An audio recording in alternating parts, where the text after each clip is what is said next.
with the pandemic and having to compete effectively against several local employers in that. We also saw an increase in our attrition rate, though, going up by 3.6 percentage points to 11%, which is primarily driven by our resignation rate. And the city of Memphis, as many employers, faced what we call the Great Resignation and saw impacts of that.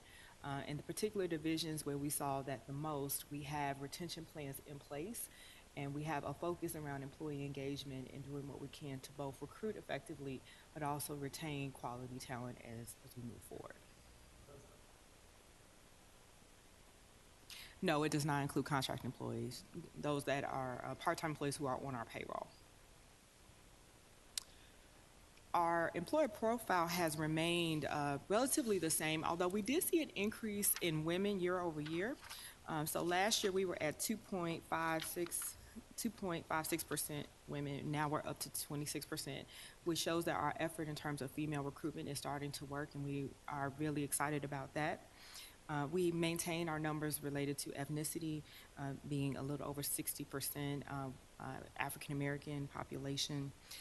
We also saw an interesting increase in our age. So our average age is starting to decrease a little bit. So we saw an increase in percentage for the 30 to 39-year-old. Last year we were at 22%, and this year we're at 23%. So we are seeing a shift in more younger people interested in coming to city government.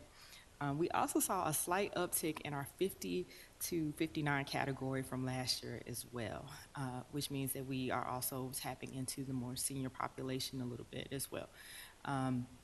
So we're encouraged by this in terms of, once again, creating an opportunity for anyone who's interested in city government and those who may not have traditionally considered city government to consider us as an employer.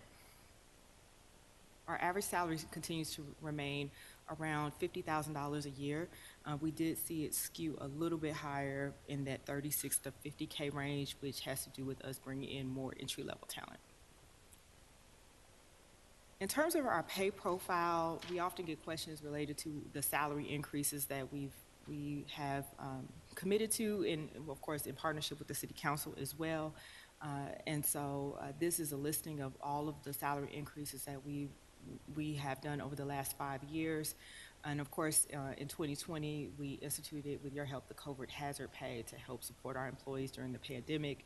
We also had essential worker pay that happened this year as well. So all of our employees received at least 4.5%, whether it's salary increase or a combination of salary increase and bonuses over the last 5 years, if not more, based on their attrition levels and us needing to focus on increasing salaries for retention purposes. And this once again shows the listing of all of those salary increases as well. So we have definitely, with your help, committed to salary increases. As we go into labor negotiations this upcoming spring, we just want to make sure that you have all of the information in terms of what we have committed to over the last 5 years. And so now to just take a second to talk about the HR division overall, I want to say, and I'm so proud of our HR team, we truly have an award-winning HR team, and 2021 was a remarkable year for us. First of all, our complement is 62, and we have between 30 and 40 part-time employees that also assist us as well in executing our mission. In terms of our awards, this year we were very just proud of the work that we've done, and we were recognized nationally for our awards, for our work in diversity and inclusion engagement, as well as our overall performance as an HR team, which I'm so proud of us. As we move into 2021, we continue to focus on the most important areas in terms of keeping city operations going. So first of all, with the pandemic, continuing to provide support, whether it's through our COVID care package, vaccination incentives, also providing on-site testing and support for our employees. Right now we have over 55% of our employees that are vaccinated, and we continue to encourage that and support that among our populations, with particular target efforts in solid waste, police, and fire. We also focus on hiring, and we launched this year in partnership with our marketing team a jobs newsletter as well as citywide hiring events. And proud, in partnership with MPD, we had a successful hiring event this past Saturday. We continue to focus on getting the City of Memphis story out there and being able to show that we are a great place to work and have not only competitive pay and benefits, but really rewarding careers that make a difference in people's lives. And that continues to be a competitive advantage of us. And then also management training. So if you can imagine, this is a very difficult time to manage employees because of the number of issues that are going on related to the pandemic. And so we have doubled down on helping our managers with resources and providing more insight and training to help support them. And to give more specific into the details, so for each of our service centers within the HR division, they have had a particular focus on helping during the pandemic, with, of course, our workplace safety team being at the front lines, if you will, of the pandemic, with not only providing COVID care packets, but also having our internal contact tracing and being able to help support employees in providing them resources while they are recovering from COVID, as well as being able to provide more information and preventative efforts as well to our employees as well as our managers. And then we have our incentive effort, which we've talked about before, which are vaccination incentives and providing $250 to employees if they get vaccinated, as well as attend education classes. And our focus, of course, is wanting to help do our part to curb the pandemic and to make sure that people understand the importance of vaccinations. We also offered everything that we could virtually to help support our employees, from fitness classes to nutrition information, et cetera, wanting to once again provide more information and support to employees during this time. And then from a hiring perspective, we partnered with our marketing team to revamp and really rethink about how we could expand our reach and our message about working for the City of Memphis, creating a new campaign called A New Era in Public Service, recognizing that the way that we're looking at public service is very citizen-focused and creating a, if you will, a new era in how people can think about working for the government. And so we found that to be really effective. We've launched this jobs newsletter, had over 10,000 opens on a weekly basis. We have the roll call with Stan Bell, which people have really been engaged in looking at some of our most critical jobs. And most importantly, we're getting the word out there that the City of Memphis is hiring and that we have a number of great career opportunities for individuals to be able to serve in the City of Memphis. And here are the numbers. So as I mentioned, we've hired 1,124 over the last year. That's a combination of full-time and part-time. We also have focused on training, and that is in the virtual atmosphere, 2,232.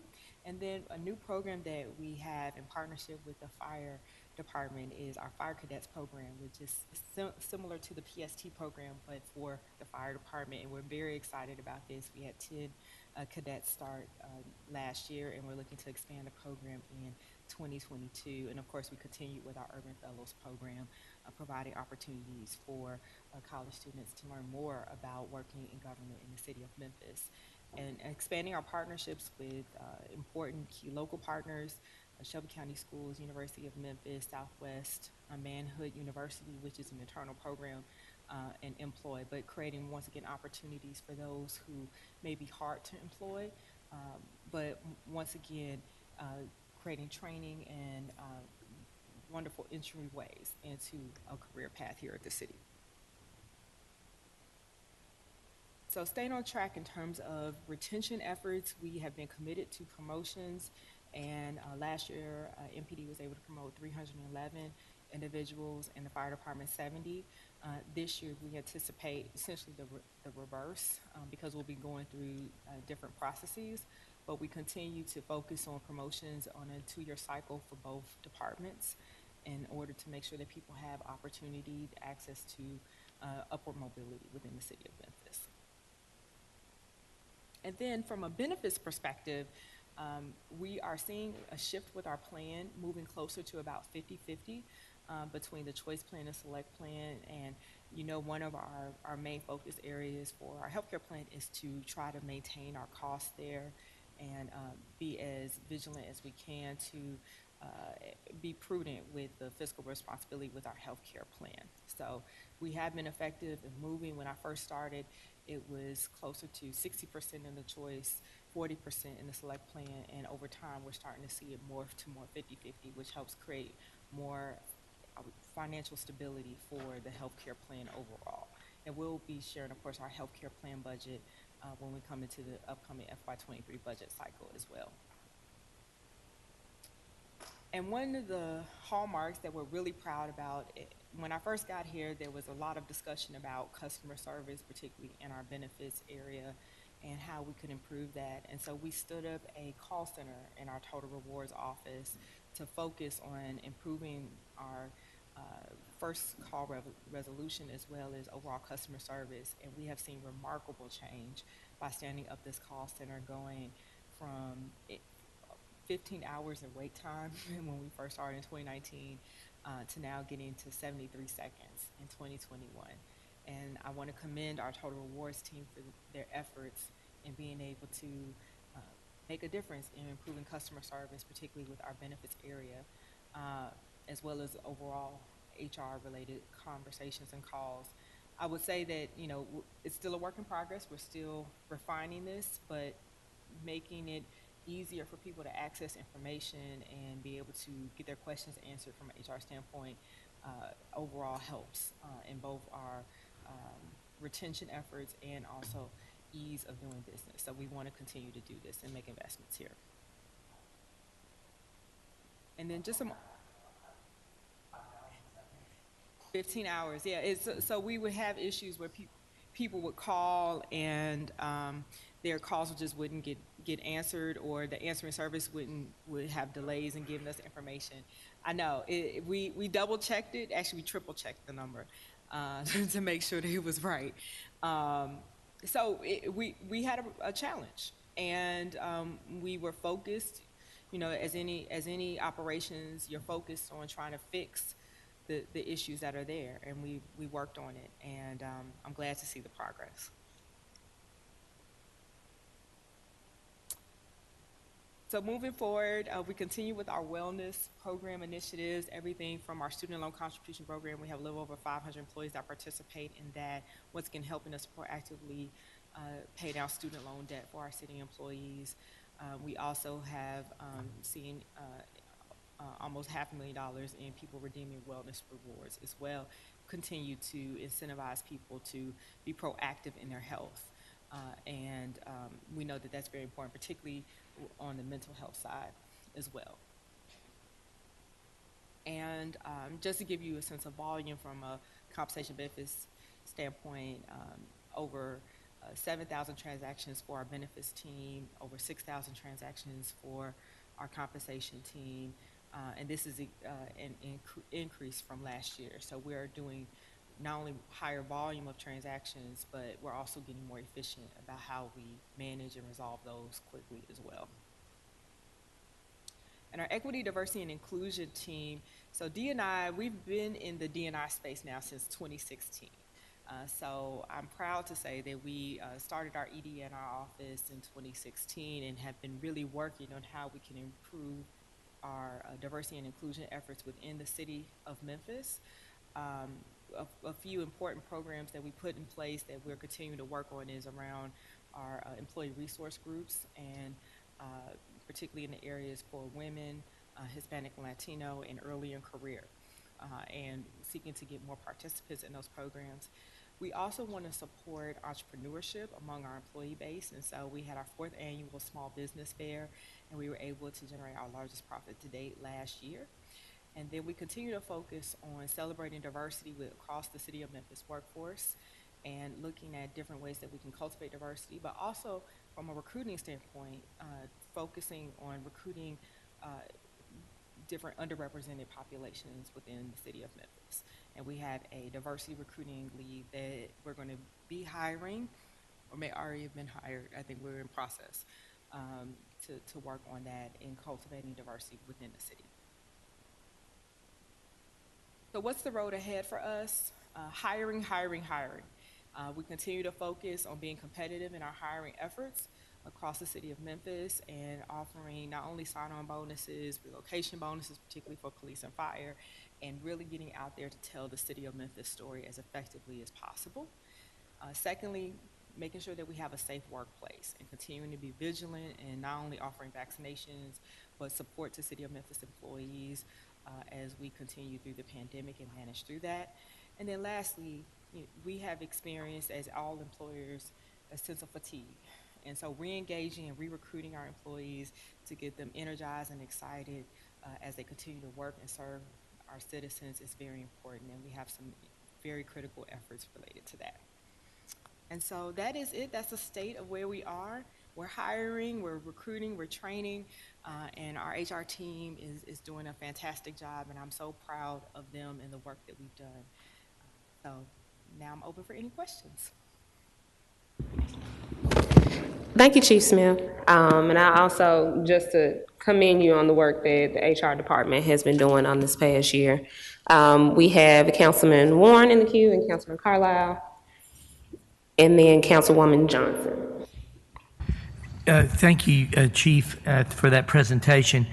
Do we know what our exact number of unfilled vacancies in all our departments are at this point? Do we have a general number for the total? We do. So right now we have 80 vacancies from the report I saw last week of non-public safety, and then we have roughly, I believe it's 300 vacancies on the public safety side. And the 80 vacancies include Public Works in that department also? Yes, Public Works, Solid Waste, General Services. From what I recall, we have about 20 vacancies in Public Works. We have about 12 to 15 in General Services, and we have about 12 to 15 in Parks. Those are the three biggest areas that we have opportunity for recruitment. And you said in Public Safety we have the total of what? About 300. And that is a little bit of a misnomer because of the way we recruit in different classes. And you have a combination of dispatchers as well as police recruits, PSTs, fire recruits as well. So we can send you a breakdown of all of those. I guess I'm a little confused because right now we're at about 2,000 police officers. Is that correct? Yes, sir. And we're wanting 2,500. So Yes. that's 500, and you're saying that we have 300 that we haven't filled. So we're not including that goal in our vacancies? So the way we look at it is we have annual goals. We break those goals up into kind of annual chunks. And so for police right now, we're focused on hiring class of at least 200, so 2 classes of 100 for this year. So that's included in that number. We also have a goal of 50 for the fire department for this year, 50 into the next fiscal year. And then we have our goals for the dispatchers and for call operators. So when you look at just the hiring plan for just this year, that's where the 300 comes in. But we have it broken out. So essentially it's going to be 300 every year. Even though we'd like to have that amount hired this year, it's really not going to be something that's actually going to occur based on reality. Based on space capacity and what we can do from even I would say a post perspective, we have to break our hiring plan up into sizable chunks each year so that it's a reasonable accomplishment. Thank you, Chief. Appreciate it, Madam Chair. Thank you. Thank you, Chair. Hey, Chief Smith, would you introduce your team? I see some new faces. Yes, we have our HR team. I will start on my right. We have Ms. Brooke Hyman, who is our Equity, Diversity, and Inclusion Officer. We have my Executive Administrator, Rosita Stinson. We have our Compensation Benefits Manager, William Bird. We have our Talent Management Officer, Fonda Fouché. And we have our Senior Manager over HR Analytics and Performance, Eric Sabatini. Awesome. Yay. Thank you for all your hard work. All right, you touched on a bunch of things and some are coming back. Like I had a note for OJI and healthcare update, which I'll be really interested to see, specifically the OJI. Just over the last few years, more out of a curiosity's sake. Also, I'm curious to know, I mentioned the question earlier about part-time employment. I would really, at some point, love to see a breakdown of 1099s by division, right? So like some divisions run high where it's like a technical position like IT or engineering. I'm just curious, because I mean, we say we've got 8,000 employees, give or take, but we really eke higher than that when you include our 1099s. And it's more out of a curiosity's sake. And to that point, at times why we have 1099s, whether it's a special project or it's a recruitment issue is not really the right word. Usually we're talking money. I'm really curious to see, and this is more of an offline, I'd love to get with you sometime and just get reacclimated with our benchmarks, our comp studies, and mainly to the private market, specific to certain divisions. I'm really curious kind of where we stack up on salary and then salary and benefits for total compensation. I'm really interested to see where that is on some of the hot buttons. And I know, and the reason I bring that up now is, one, it's been a year and a half since I've looked at it, and two, the labor capital markets are so competitive at this point. I think we're going to spend a lot of time talking about public safety, but we're going to have an issue kind of across the board. And it's really kind of a daunting thing when you think about how our budget grows. Typically it's 2% a year. We may have some relief is the wrong term, because sales tax drives a lot of our budget, and our increase in revenue is really a direct result of inflation. And so, we keep marching towards this 26, 27 debt cliff, but that's going to get eaten up in inflation and competition. And so when you look at long-term planning, I'm really curious to see what our plan is for how we're going to compete. We're just out there in a dogfight for people more than ever. And it's only going to get worse, to be frankly honest, if we're not proactive. Absolutely. I think William Byrd, our compensation and benefits manager, would completely agree. We typically do our compensation benchmarking against other municipalities, but recently, because of the challenge we've had with, I'll call more technical positions in HVAC tech, and particularly in general services, we have commissioned a benchmarking study comparing us to the private sector in the local market, so we can look at that. It is a challenge because we only have a certain percentage growth in the revenue for the city, but yet when you talk about the cost of labor across our city, it has gone up drastically and highly competitive. And so we try to prioritize the positions where we know we need to make an investment. This year we've already identified a few where we know both represented and non-represented roles to be able to do that. But because of the limitations in our revenue, there's only so much that can be done. So we do what we can when we can, and we have made that commitment since we started in 2016 with the help of the council. And you've seen value in having those benchmarking studies and being able to make those targeted investments where we know we needed to compete. To your point, some of the areas, particularly I'll call it on the more back office related roles, it's very, very hard for us to compete for talent. So particularly, HR, finance, legal, IT, we're just having to think differently in terms of how we can provide different opportunity. One thing I will say that we are seeing, particularly with this Gen Z population, is that this idea around helping the community and serving others gives us a competitive advantage compared to another organization that just makes widgets. And so, and I'm being very general. No, I think that's a fair assumption. I think we've seen that through our hiring process just at the council over the last 2 years, right? A lot of the people that have come to sit down, the problem then becomes what happens 2 to 4 years down the road when you've spent time and energy training somebody and getting them ready, and then some of the realities of the world come on and they want to have a family or they want to do X, Y, and Z. And so then they start to look at other opportunities. And that's really where, and you start to have to really fight for the institutional knowledge you've poured so much into, right? Like, we're going to take them, but it's how do you retain them is the real trick, I think, at some point. Absolutely. But I think, just similar to other organizations, so in my work with investment banks, I know that they are very planful of, they understand they're going to have an analyst for 2 years, and then that person's going to go either to grad school or they're going to leave. And so they're very intentional about that. There's certain positions where I think we can be intentional to understand they may stay for 3 to 5 years, but they may go on to something else. And that is okay. We can, as long as we set up our organization to understand that you may have some natural turnover because of the nature of the role and because of the nature of the applicant, we can still make, I would say, a fulfilling career opportunity for the individual. And once again, just because someone moves on to another opportunity doesn't mean that they won't come back. So making sure that it's a positive experience while they're here, getting the full opportunity to learn and grow, doesn't mean that they won't. We actually have an example of an HR employee where she worked for us for about 3 years, and then she left, went to another nonprofit for a couple years, and now she's back and working in the parks department.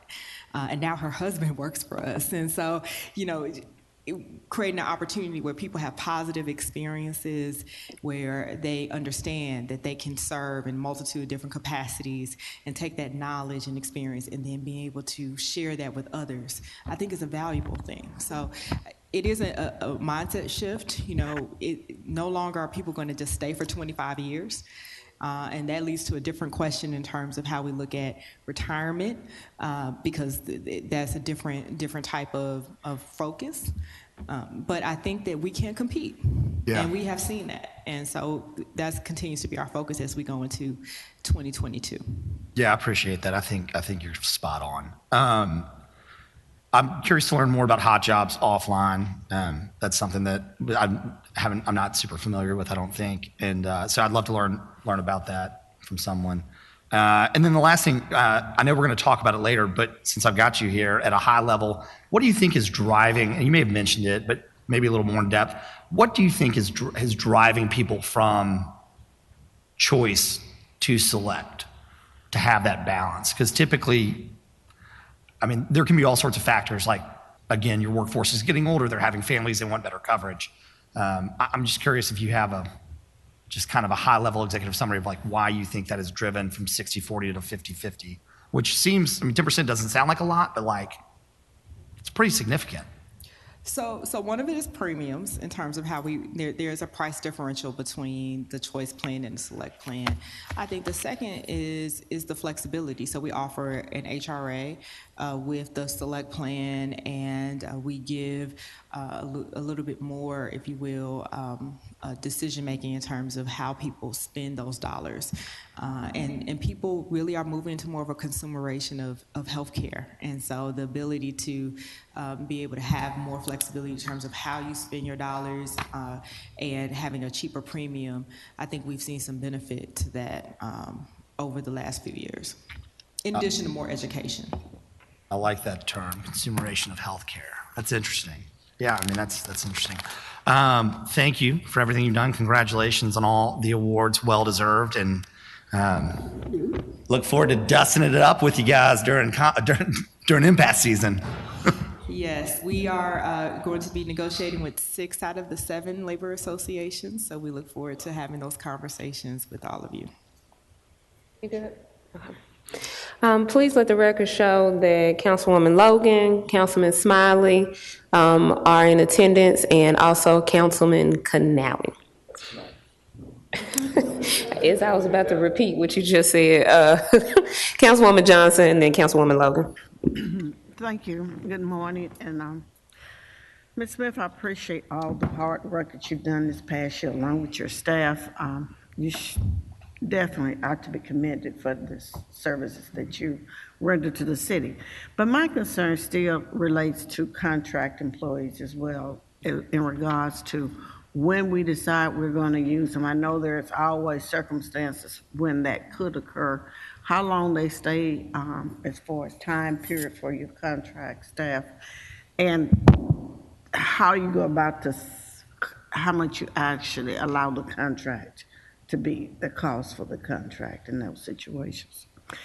On page 17, you had 1,500 jobs applicants this year.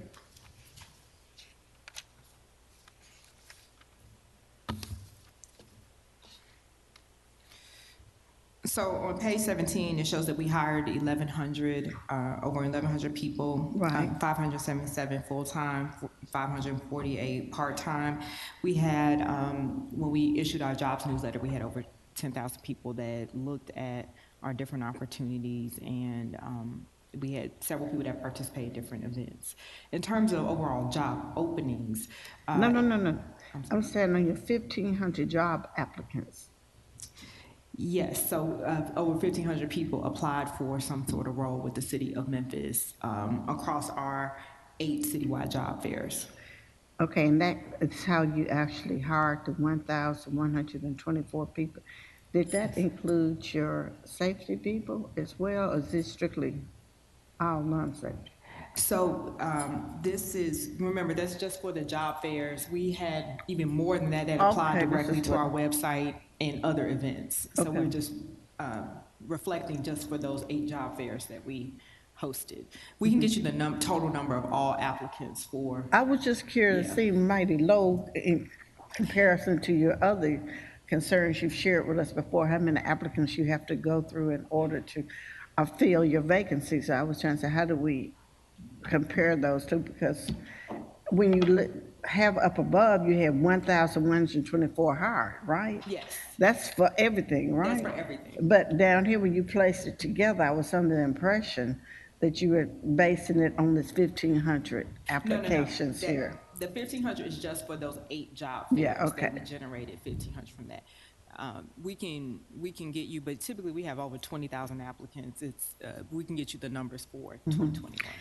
I did talk to a few people who had made applications with the city, and one concern that they expressed, I think that you need to consider, is the time frame from when they actually make application and even a job is offered. They said it was taking so long in some situations, they went on and found another job elsewhere.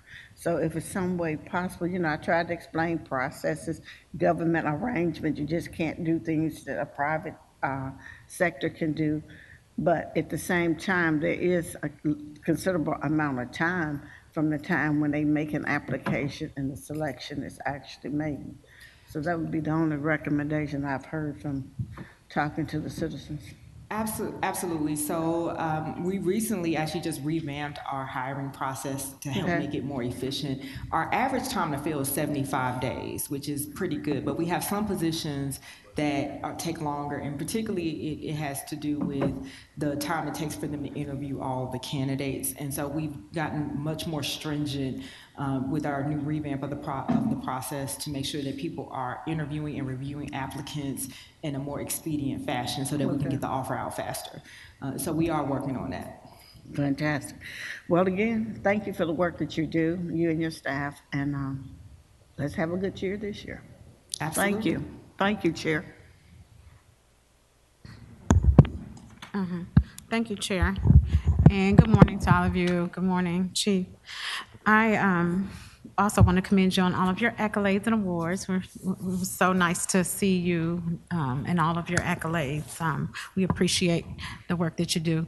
Want to just kind of revisit the comment you made about Gen X, and I wanted to know what you all are doing or how are you preparing for them, what considerations are being made. I know different work styles and environments and opportunities, whether it's remote learning, whether it's allowing them to be contract. A lot of them have, they'll accept the position, but they have businesses. And just kind of wanted to get a feel of how we are preparing for that group. So there are a few things. So one is thinking differently about our hiring. So partnering with our marketing team and being more intentional around our social media hiring and marketing and advertising of our opportunities is really important. Secondly, making sure the organization is prepared. So our management one-on-one class that we recently revamped focuses in on some of those important components in terms of emotional intelligence, building rapport, team building, et cetera. We also have a multi-generational workforce class, a diversity inclusion class that we've developed that we have been able to share with different leaders to be able to help help them think through.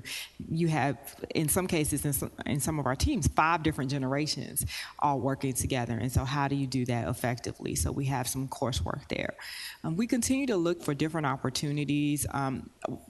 Our employee resource group, which is the early and career employee resource group that we recently revamped, a part of what we want to do is even create community among our Gen Z and early and career, so that they also are able to share best practices with each other and have commonality. We've seen some great success with doing that with our Urban Fellows program, and we are embarking on doing something similar with the PST program and just doing it across the city in general. So, I think hiring effectively, preparing management to be able to understand this diversity and inclusion, and then creating community for them as well.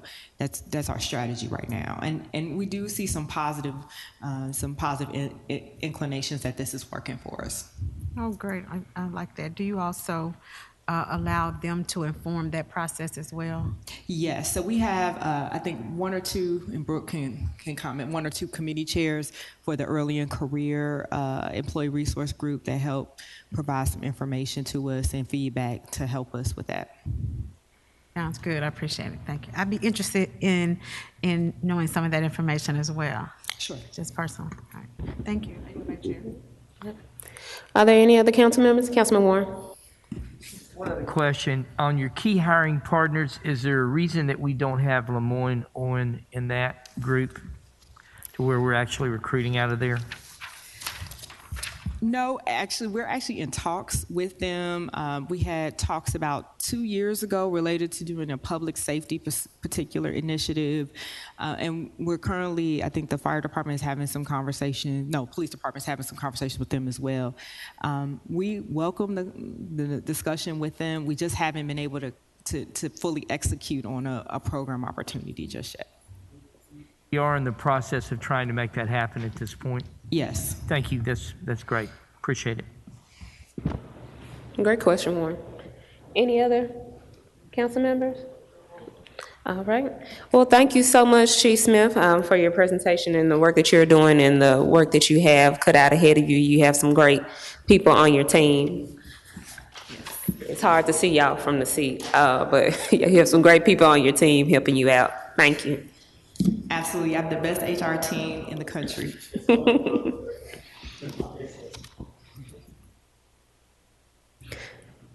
All right, colleagues, we will move to item number 4, update from City Council Attorney Alan Wade on the Memphis City Council redistricting all council districts requested by myself.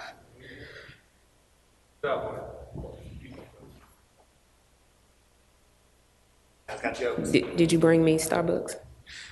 Okay. All right. Yes, ma'am. Good morning, Council Wade. I didn't know if you had an overall update for us, but if you did so, you can begin to take the floor, and then we'll have a queue for questions. All right.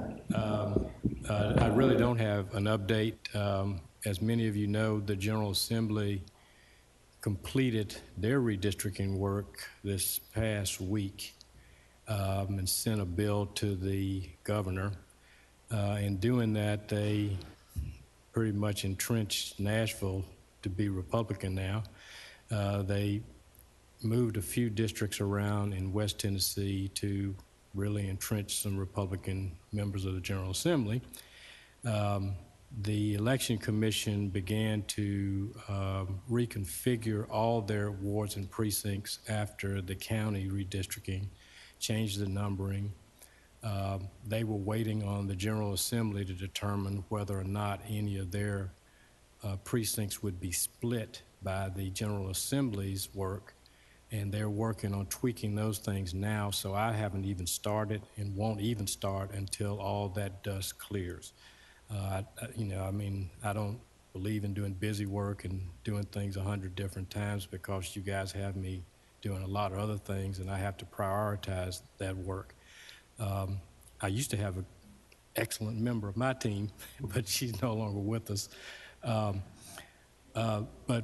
in terms of when I probably would get started, it may not be until April. our deadline is probably not until May of 2023. We will probably start an ordinance for first reading, so we can try to target being done by June. So, I mean, I have a lot of other projects ahead of this one, but I usually wait until the dust clears, meet with the state comptroller, get all the raw data, meet with the election commission to see how they've reconfigured the wards and precincts, and then start to do some preliminary work. But right now, I have no other things to report to you. Councilman Carlisle, and then any other council members in the queue? Okay, go ahead, Councilman. Oh, it was green. I was just prepared to let the show go on. Our redistricting process, is it unrelated to the state? And what I'm really asking is it's been made clear that some legal challenges may be coming to the state of Tennessee based on their redistricting process. Would that have any impact on ours? I really don't know until I see. I mean, generally, in the past 50 years, the minority party usually files lawsuits to challenge redistricting at the state level. What it does is when lines are drawn, they may split census tracts. Our wards and precincts may be composed of a number of census tracts. So once those things change, it could tweak the numbers within a ward or precinct. And so you really don't know. But I don't think it would be material enough to, I mean, because we do have enough, I try to make them as equal as possible, and you have a deviation 5 up, 5 down, so you have a lot of room to absorb those kind of changes. And then leading into that, there are members of this body that are contemplating runs for county office, which would potentially trigger the need for appointments. If those appointments came towards the end of this calendar year or at the beginning of next calendar year, would those appointments need to fall within the previous districts or what would be the new ones? Okay, the way that works, if we have a vacancy on the council, the only 2 times you can have an election is at the county general in August of even years or in a municipal election in odd years. So we haven't had any defections that would qualify for the August 2022, which means that any defections after that time would have to be within the October 2023 election. So no, it doesn't affect us in any way. Let the record show Councilman Covette is here. Councilwoman Johnson.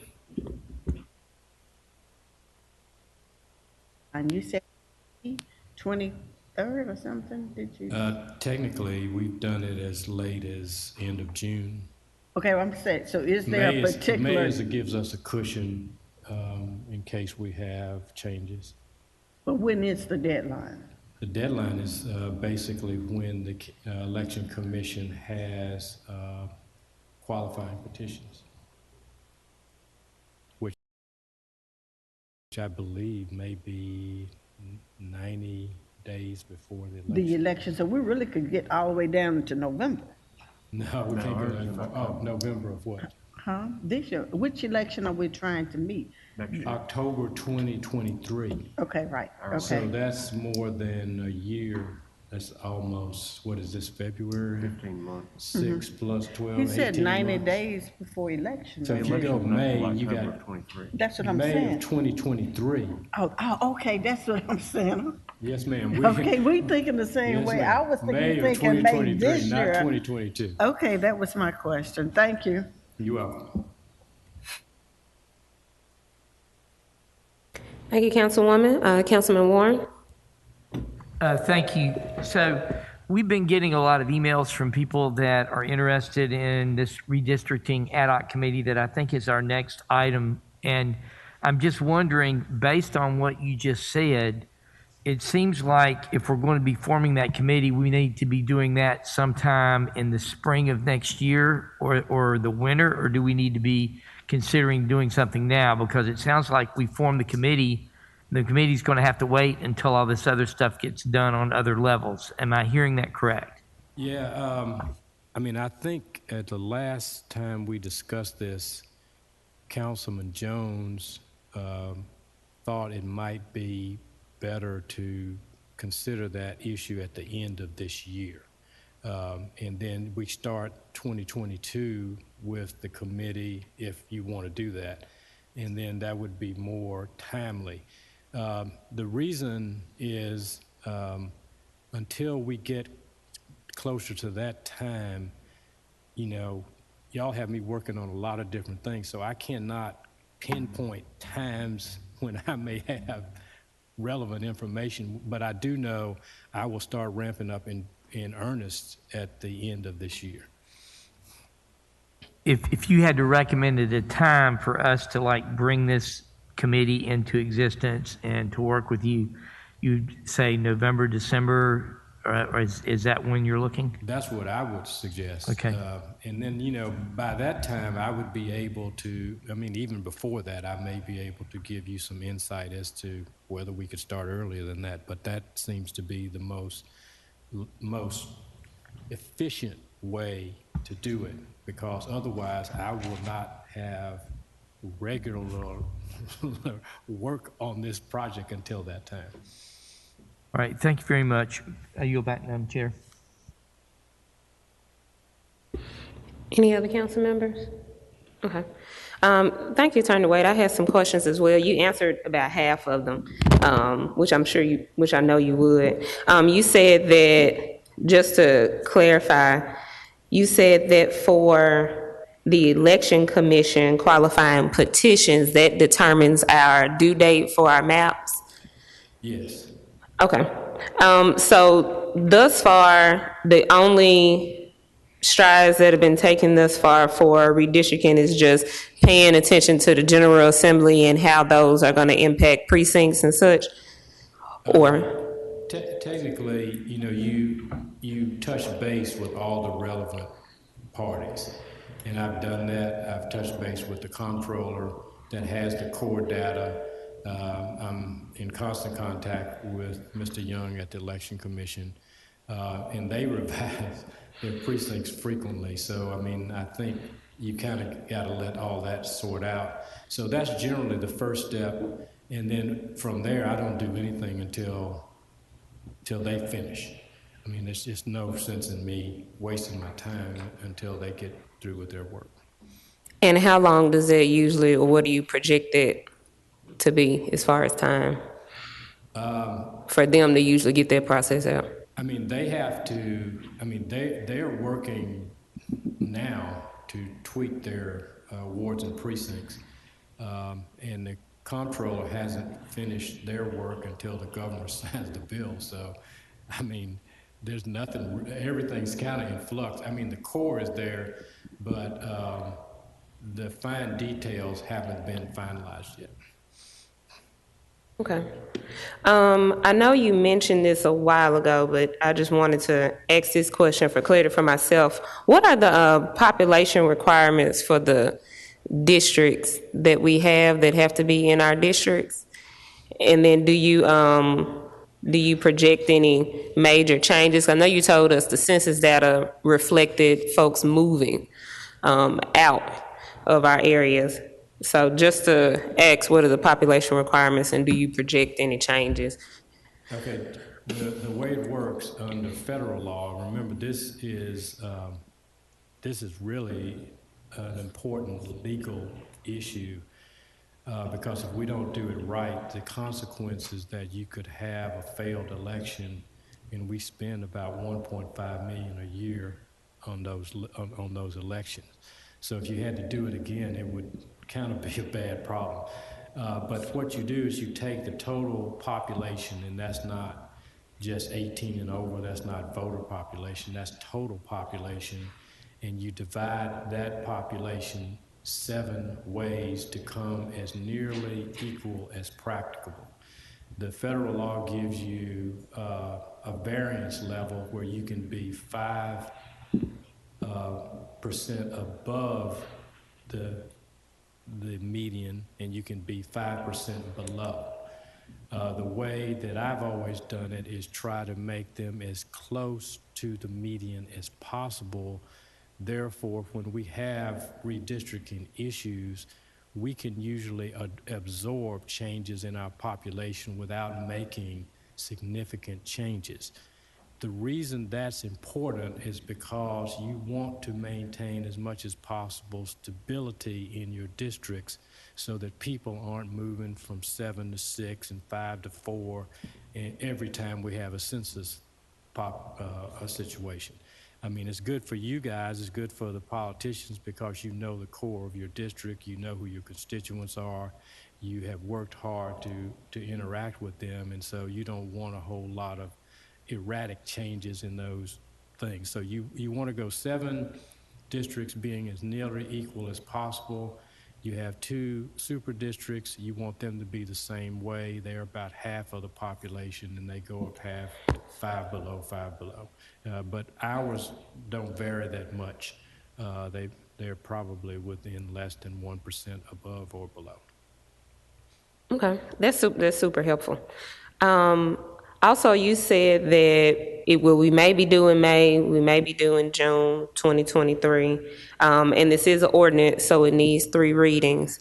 When do you expect those draft maps to come before the council? I think if we started the ordinance in May of 2023, that's about 5 months before the election. That usually gives us enough time to really digest the changes and consider any alterations that you would make. So I would think the same target would be in May of 2023 is when we would have, sufficiently detailed and accurate maps for y'all to be able to start to look at and consider. Oh, so the May wasn't when they're due?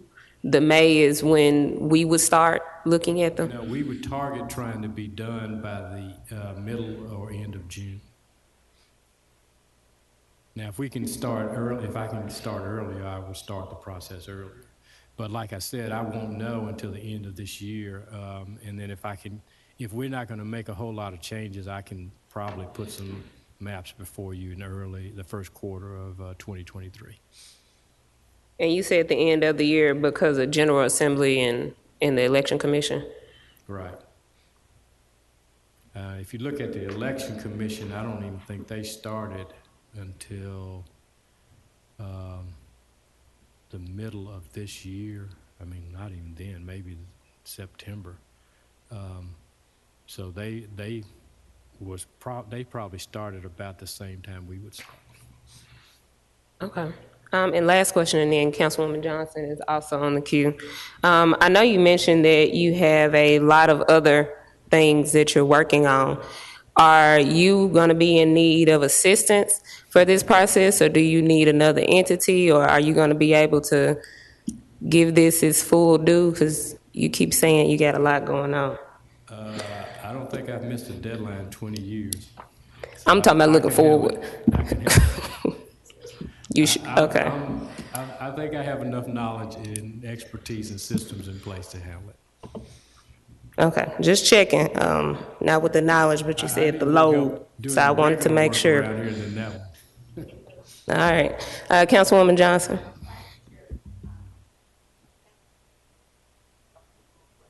I'm sure you do. You mentioned that when you made the decision in regards to dividing the district by 7, you basically looked at the total population given by the census. Okay, is that the only factor that you have to take into consideration is the total population?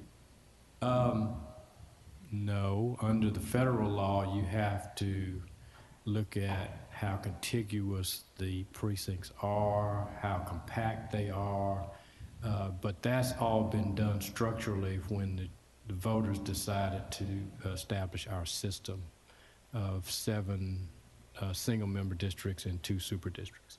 So we've passed that test, and the federal court blessed it. And all we've done is been able to tweak it and move things around when necessary.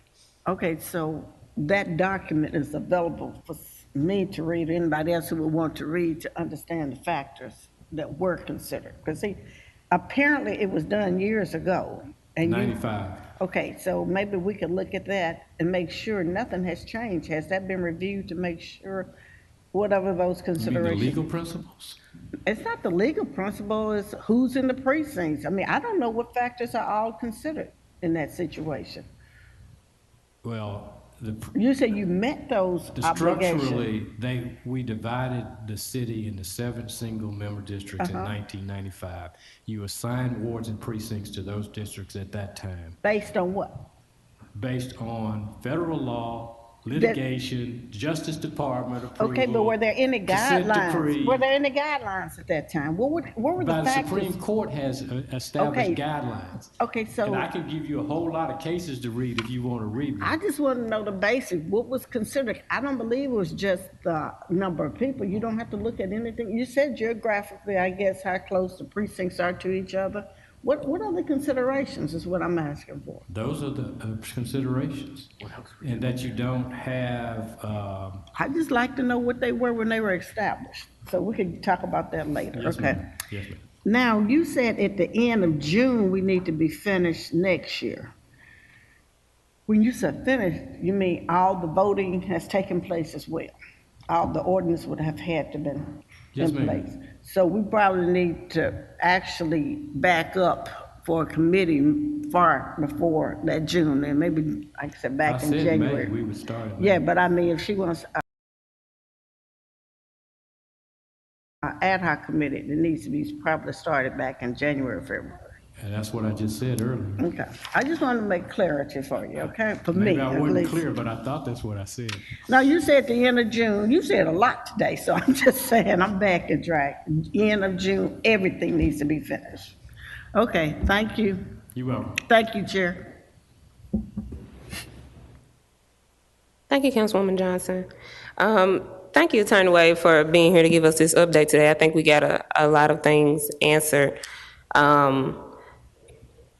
Even though, and colleagues and citizens who are listening as well, even though this is a once-in-a-decade process for electeds, and for also just our citizenry, and in the point of keeping folks informed, we just want to make sure that we keep this as part of our constant conversation as we do everything else in our political process, and that we aren't trying to relearn something every 10 years as folks who aren't as involved in redistricting as we would like to be. Oh, okay, all right. So my question to you, Council Wade, still on this item, and not item number 5, would you be able to commit to monthly updates in this committee? I was going to suggest that now that you are the chair of this committee, it might be appropriate to have periodic updates from me about where we are. Would you be able to commit to monthly updates?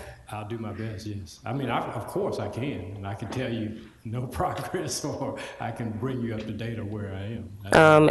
Well, where you are, and then as you say, you with what we're waiting for the General Assembly and the Election Commission, having us know where those conversations and pieces of work are as well, even if it's things coming down from the state that impact us, just so we can make sure that we keep this as a part of our conversation. And if we are not starting the redistricting process, sounds like to the end of the year, maybe, just to keep us informed and to keep us updated and keep us on our minds so that we're not, going away for Christmas 2022 and coming back and then thinking about maps as a whole. I agree with you entirely. Okay. So thank you for committing to those monthly updates. Hopefully the General Assembly and also the Election Commission is just providing timely information you can share with us. Is there anything else you wanted to say on this item, or? No, I'll keep track of what the minority party does in terms of challenging what's happened at the General Assembly. That could have some impact, but I don't know that it will have a major impact, but we never know. I mean, it's some pretty serious accusations that might bring the Justice Department into that case. So I just keep you posted. Just keep your eyes out about it. It might be significant. Okay. Well, thank you. We'll see you back in March. Any other colleagues on this item? No? Okay. Thank you, Attorney Wade. One request. Yes, sir. Because I don't have my stellar staff anymore, if y'all need me to be at a committee, any council member, just have your staff reach out to me and give me a heads up so I can prepare for it, because I schedule court hearings, I have a lot of things, and there's all city-related major litigation, so it would be helpful if I could have a heads up on that. Definitely. Nicholas, can you get Attorney Wade a schedule for the next 6 months? Thank you. All right. Thank you, Attorney Wade. So, colleagues, so what we just got last item was updates on redistricting, and then also some important information on dates and kind of a flow or overlook of timelines. And since we will be having, updates, no matter how brief or in brevity, that they will be, we will make sure we're staying informed. So I'm glad Attorney Wade agreed to that, to just help it keep us on our conversation. Item number 5 is a resolution of the Memphis City Council establishing 2022 Redistricting Ad Hoc Committee, all council districts sponsored by myself. I have 2 things to say about this. So please, if I just ask for a privilege, if I can say those 2 things after we move it for conversation. So can we get a motion and a second for this item, please? Moved by Councilwoman Johnson, second by Councilman Warren. What? Oh, no, I don't think we can do that yet. I can't see anything on this side. Okay, so thank you for moving and seconding that item. So what I'm going to ask is 2 things, you all. One is that on the original resolution, at the bottom, the date, the plan submission has a date of January 22nd, 2022. I'm going to motion that we change this to 2023.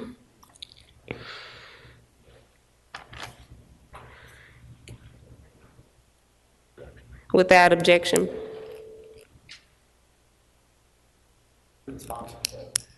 Okay. Just making sure anybody didn't have an objection. We sometimes have objections on stuff that even the sponsor made, so I'm just checking. All right, so that date has changed to January 22nd, 2023. And then also, I would like, I haven't held this yet, so this is the 5th time in this reading. I would like to hold this since we will be getting monthly updates.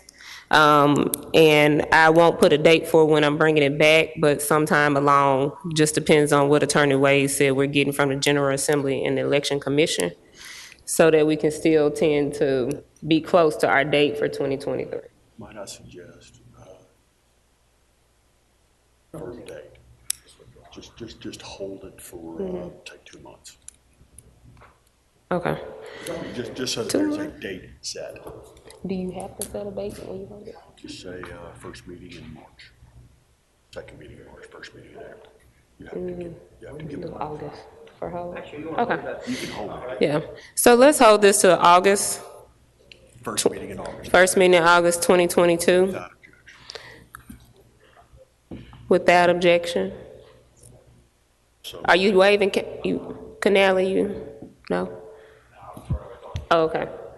JB, you really distracting folks today. The teacher in me is about to write you up. All right, so this is being held to the first meeting in August 2022 due to the conversation that we had in item 4. Any other discussion on this item or anything, Councilman Carlisle? You going back? Okay. Government Affairs. Go ahead, Councilman Carlisle. Thank you, ma'am.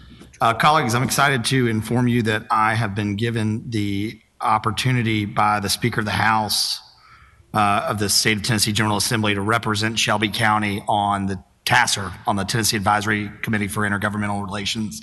I'll be replacing Mayor Keith McDonald on that body, and I'll serve till 2025, effective this morning. So very excited for that opportunity and to have a voice for Memphis. Thank you. You got to say it with some excitement, you know. It's cautious excitement. It's a group that goes around and studies a bunch of stuff. Cautious. But but look, it's cool. It's, every time there's a question of, should we or shouldn't we do something at the state, it's the TASSER group that goes forward and studies that issue. So it's really excited to have a voice on there. And to be frankly honest, Councilwoman Johnson knows this. I'm not going to go in there and not ask a bunch of questions about how it's going to benefit Shelby County. So excited for that and excited to be able to represent this body. So. Congratulations, Councilman Carlisle.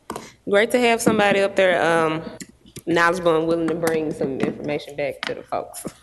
So thank you.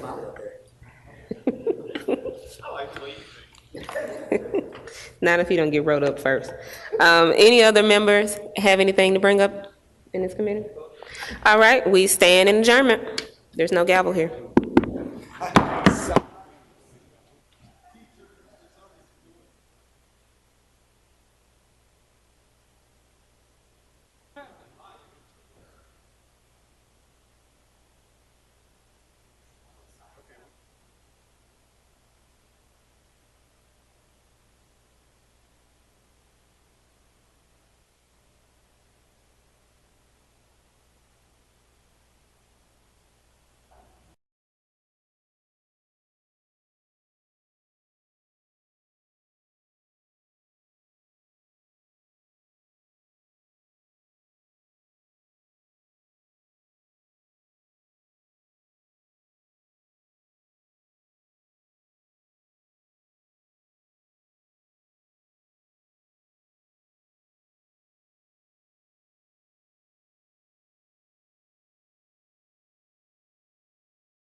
Afternoon. Today is February 1st, 2022. This is the Housing Community Development Committee. Let's go ahead and get a roll call, please. Canale? Here. He's here. Councilman Carlisle. Present. Councilwoman Easter Thomas. Councilman Ford. Councilwoman Johnson. Councilwoman Logan. Present. Councilman Smiley. Councilman Warren. Present. Chair Colvett. I am present. Chair observes a quorum. Ladies and gentlemen, we have 3 items on the committee today. First is a discussion on the one-stop housing project, all council districts, requested by Councilman Ford. I see Ms. Reeves is here. May I go ahead and get your name and address for the record, please? Cindy Reeves, SR Consulting, 5909 Shelby Oaks Drive, Suite 200. I just want to thank the City Council for allowing us this opportunity to introduce to Memphis one-stop housing. I know that there's been a lot of misinformation out there about one-stop housing. We want to be here to answer any questions, give you a short presentation, let you know what we're all about. I know that we had filed for a special use permit on a site at Elvis Presley Boulevard, and that had a lot of objection. And what we want to know is, we want to show you what we really and truly do and what we're all about, so that maybe we take distressed hotels and motels and we turn them into something we make a big investment and turn it into something that's great. So I'm going to take it over to Mark. All right, Mr. Mark, may I have your name and address for the record, please? I'm with the CEO of One Stop Housing. We also have a couple of residents and some employees of One Stop if you want to have any information or input from them. Outstanding. Thank you very much. Real quick, Mark. Councilman Ford, you brought this item forward. Are you amenable to a presentation at this point? Yes, sir. All right. Thank you very much. Mark, you're recognized. Great. Thank you. First off, thank you very much for taking the time to allow us to present to the council and share with you a little bit about our story and what we're looking to accomplish, and how we're very excited about partnering with the city to help accomplish more of this type of housing. One-stop housing, I have some slides up here, if indulge. One-stop housing's been around for 35 years. It's a family business that was started from my father, Harvey Van Gruff, who had a real passion. He believed that anyone who works minimum wage, slightly above minimum wage, deserves to have a place they can call home and an apartment, a clean, safe, and affordable apartment. So we've been acquiring and building and acquiring properties, specifically 100% for workforce, to provide housing for working class individuals. We have our own construction company called One Stop Housing Development and Construction. And with that, we've been able to control our costs and pass that saving down so that we're able to make these beautiful apartments at very affordable rates. And we also have a nonprofit called One Stop Cares, which we believe is important to bring these wraparound services into the apartments, everything from health and wellness to financial advocacy to parenting 101, self-esteem courses, job interviews, and the like. We are 100% privately funded. We don't take Section 8 or subsidies for our residents. We believe that there's housing that's for that. What we try to do is, like I said, bring housing to folks that work so that they can call it their home, take pride in where they live, and they end up starting to be these little communities. We have over 3,000 units, over 3,000 apartment units today under management, and 7 hotels that we've converted into this type of housing. And we had 2 of those hotels were here in Memphis, and we wanted to make Memphis a home. One is on Airways, and the other's on Springbrook. We call them both Bantam Apartments, Airways and Springbrook. Before we took over the property in Springbrook, it was 47 instances that the police were called out. Right after we took over the property, there's a press release from 2019 that the colonel wrote a nice quote for us that in about 90 days, 90 to 120 days, we reduced the crime in that area in collaboration with the police to bring it down by about 80% on that property. It was about 64% on airways, from 34 to 12 over that same period, and it's been sustaining that way ever since. And a lot of the activity now is more domestic violence. Domestic disturbances and such in the apartments. And the way we do that is first and foremost is a strong collaboration with police. The police department, we have them come by the property, adhere to the guidelines and suggestions that they make, and we have a zero tolerance policy for any criminal activity. We don't do credit checks at all. We don't care what someone's past credit is, which is unlike many other apartments, but we do look at the background just to make sure that we're promoting a safe and secure environment for the families that live there. All our managers live on site, so they call that their home too, and these properties tend to be almost like a little micro community within themselves where everyone's watching out for each other and everyone works. So they're clean and they're safe and they're just beautiful when we're done. We have on-site maintenance that address all of the repairs, anything that breaks, and obviously we screen through because the property managers screen the tenants that are coming in to make sure that they're going to be a good neighbor.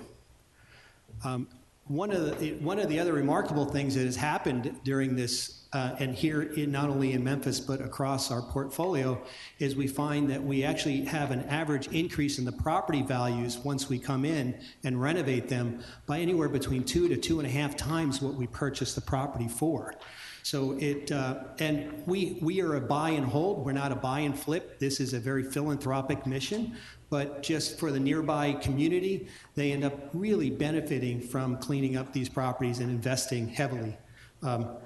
And this is an example of one of the apartments. Obviously, it's furnished. It was decorated. They don't come that way.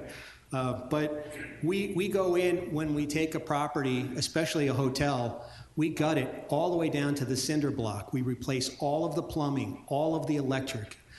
We put in new floors, new ceilings, new appliances. We put in full kitchens, fire suppressant systems. And then we go out and we landscape the exterior as the last thing to do. And they turn out to be beautiful, which is why these things are really in high demand. Airways is now full. We are starting a waiting list. And the property on Springbrook, we have about 15 apartments left. And we have another last building to be released, which we know fill up pretty quick because they're at reasonable rates. They're good people, hardworking individuals that don't want to spend their paycheck on their apartment. They want to have some money to live, and so that's kind of what we're about. There was a property that we actually have under contract, but we're looking for blessings to kind of move forward, and we're happy either to come forward with this particular property. It's 3265 Elvis Presley Boulevard, or the Red Roof. It's called the Red Roof, or go somewhere else. We want Memphis to be our home, so it's not a this or that. But we really believe this would be an ideal candidate, especially since we were able to get it under contract, which is hard to do these days with the rising costs, and to keep things affordable. We have planned here, you can see the before and after. I think this would be a beautiful addition to Elvis Presley Boulevard. The total investment that we're willing to make, that we're putting into this property, is about $6.2 million. We want to open a cafe, a restaurant, put in a retail store, open a community center, and that community center would be open to the community to help with these various courses, classes, and so forth. And behind the main building, put 118 new apartments that are all affordable for the working class individuals. And those 118 apartments would be completely gutted, scraped, and start all over so that we don't have problems later. Like all our properties, we always have a number of amenities, and all of our rents include the utilities. So this way they don't have to worry about deposits on utilities. They make one payment, and it just makes their life easy. We do have 12-month leases on all these properties, but to the history of the some odd years of our history, anytime a tenant found another job a little further away, wanted to move back with family, move out of the area, we always let them out of their lease. We do it mainly, I think, to give people the comfort that there's a 12-month lease out there. Like I said, overall, I think we fell in love with Memphis. We really want to be a part and help in its growth. And I think for Memphis, we believe in partnership, obviously, with the police. We couldn't do it without them. Is to help to reduce the crime. We've noticed it in the immediate area. We're willing to put in large investments into places that could really use that investment, and I think it encourages others to do so and improve the overall street appeal. And we've done a number of schools, we've done hotels where we just convert these things. So, I think and we always look to employ locals. And we've hired here locally on the other two properties about 100 people. Here, this particular property would be about 60 new construction jobs that we'd also add into the mix. But with that, I appreciate your time and All right. thank you. Thank you, Mr. Mark, I didn't catch your last name. Vendruff. Vendruff? Vendruff, yes. Vendruff. Let's stay with Mark. Thank you. if you don't mind. Councilman Ford, I have Councilman Smiley in the queue. Would you like to be recognized before or after him? After. Councilman Smiley, you're recognized. Thank you, Mr. Chair. One, I would like to defer to Councilman Ford as it relates to the property on Elvis Presley Boulevard. However, there's a couple motels on Elvis Presley Boulevard closer to South Parkway that some people frequent essentially hourly that you could come and pay particular attention to, and I don't think anyone on this body would mind, and it would do us some bit of good in South Memphis. And I would love to send you an email with those list of hotels, and if you would bring your expertise and services over there, we'd be glad to have you. And with that, I would defer to Councilman Ford. Thank you very much. Councilman Smiley. Councilman Ford, you're recognized. Appreciate you. You're exactly right, Councilman Smiley. Up toward Parkway, there's some. I had them to come here because Whitehaven don't want it on Elvis Presley. Y'all know that, right? Yeah. The picture's beautiful. A lot of them don't understand the concept that you all have.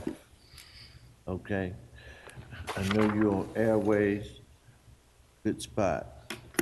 What is it, Springgate, whatever, that hotel, perfect spot. Now you got about 3 more hotels over there that we need to get rid of.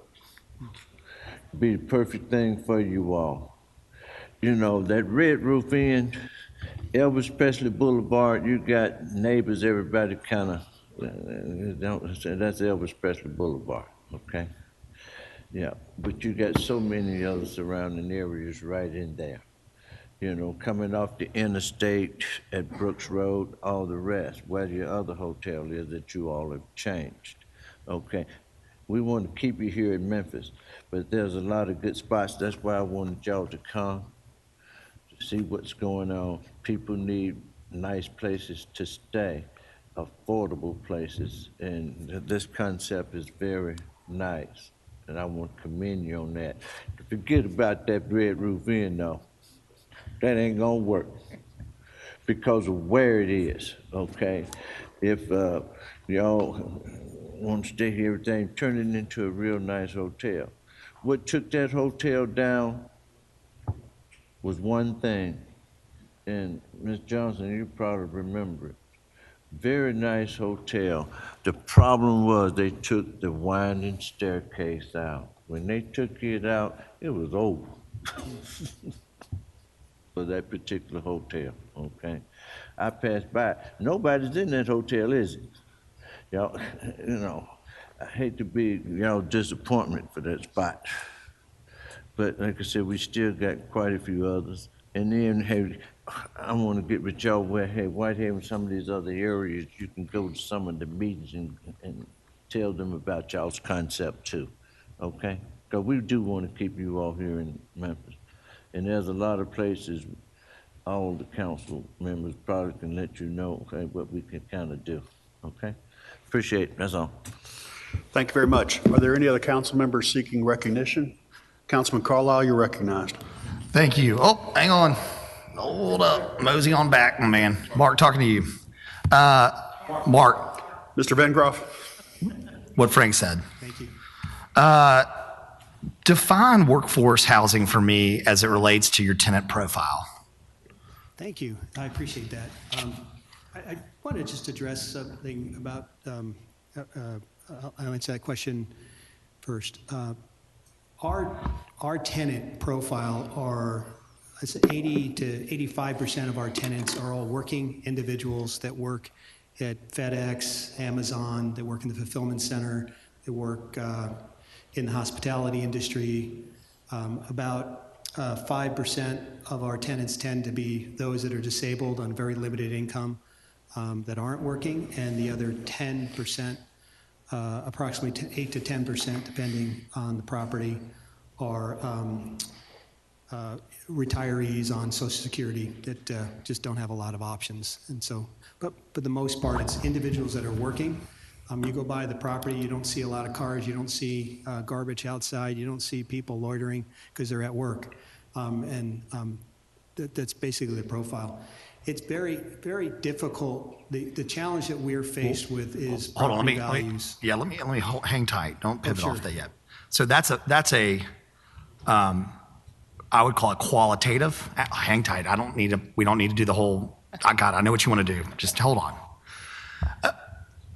Can you give me a quantitative profile? And really goes into how you're qualifying tenants for your properties. So I get it that it is workforce housing, therefore they are working. That makes sense. Qualify for me what you're looking for. So I see some members from the works, like I know how they qualify their tenants. I know what their profile is and what they're looking for and how they have success as far as it relates to the ability to, delinquency rates would be something we would track, right? So you mentioned letting people out if they have to move or something occurs. Like, tell me what your qualifying tenant, are you looking for people making somewhere between 60 and 80% of the AMI and annual income? What are you looking for? We're just by nature, we're as long as they can afford 2 times the rent, if their income is 2 times our rent, which most of them are 3 times the rent. But the average AMI that we have on these properties here in Memphis is somewhere between 60 to 70% of AMI. Okay. So their gross income is 2 times rent. Minimum, yeah. Okay. But most of them are about 3. Are you running credit checks on? No, we are not. Okay. And then as far as the release language, I mean, I understand that there's a need to protect the company, but certainly, in a lot of these areas, I'd be curious to see what do you have a standard form lease that you guys use? We use a standard lease, a 12-month lease. Okay. I'll tell you what. Can you give me a copy of the lease? Sure. Thank you. All right. And then I see that the utilities are included, and this is maybe more of a question for you. Correct me if I'm wrong here, and it may be because it's a conversion, but I thought MLGW requires under a multifamily in the city of Memphis that each unit be individually metered for at least electricity, have its own individual. Because of the way the hotels were set up, we can go ahead and put it all under one utility. One master meter? Yes. Okay. And it also includes free Wi-Fi. Okay. How do you protect the tenants from, I'm paying, and this is No, please. not trying to say that this is your business, that this is who you guys are, but it's happened. How do you protect tenants who are paying their bills and ensure them that their utilities are going to be delivered? Are you posting a bond? Or Yes, are you? Okay. We posted a bond on both properties. Okay. And then as a nonprofit, how are you guys funded when you're doing development deals? Do you have a for-profit entity, or how are you raising equity and debt? It's all private investment as a for-profit venture. Our nonprofit is all funded through profits of our for-profit. So are these new market tax deals for you? Excuse me? are these new market tax credit deals? No. Okay. No, we don't have any tax credits. We're not using LIHTC funds. We're not using, the only program we have signed up for and are a part of is the pilot program on the 2 properties. Sure. But that's it. Through the Health Ed Board? Yeah? Yes. Look, I echo what I've heard. I'm interested to learn more. I'll defer to my colleagues who know their areas better than I. I'm very interested to see, and there are other people in the audience who have been looking at hotel conversions, right? Because, just across the United States, there's an inventory of former, 50s, 60s, 70s, and even 80s to some degree hotel inventory that's not being, no one has a plan for it. So this has always been something that's really interested to me. And last question, sorry, on the interiors. Okay. You show a picture, it looks like it's a granite, but it's not. What are the countertop material? Granite. It is granite, okay. It's just hard to see, okay. Yeah, granite, custom cabinets. We build, this year we're going to build about 700 units. So we just go out and buy 700 cabinets, all the same size, 700 refrigerators, 700, so it keeps our costs down. Economies of scale is a great thing. It's a great thing. Yeah. All right, well, look, I appreciate you coming forward.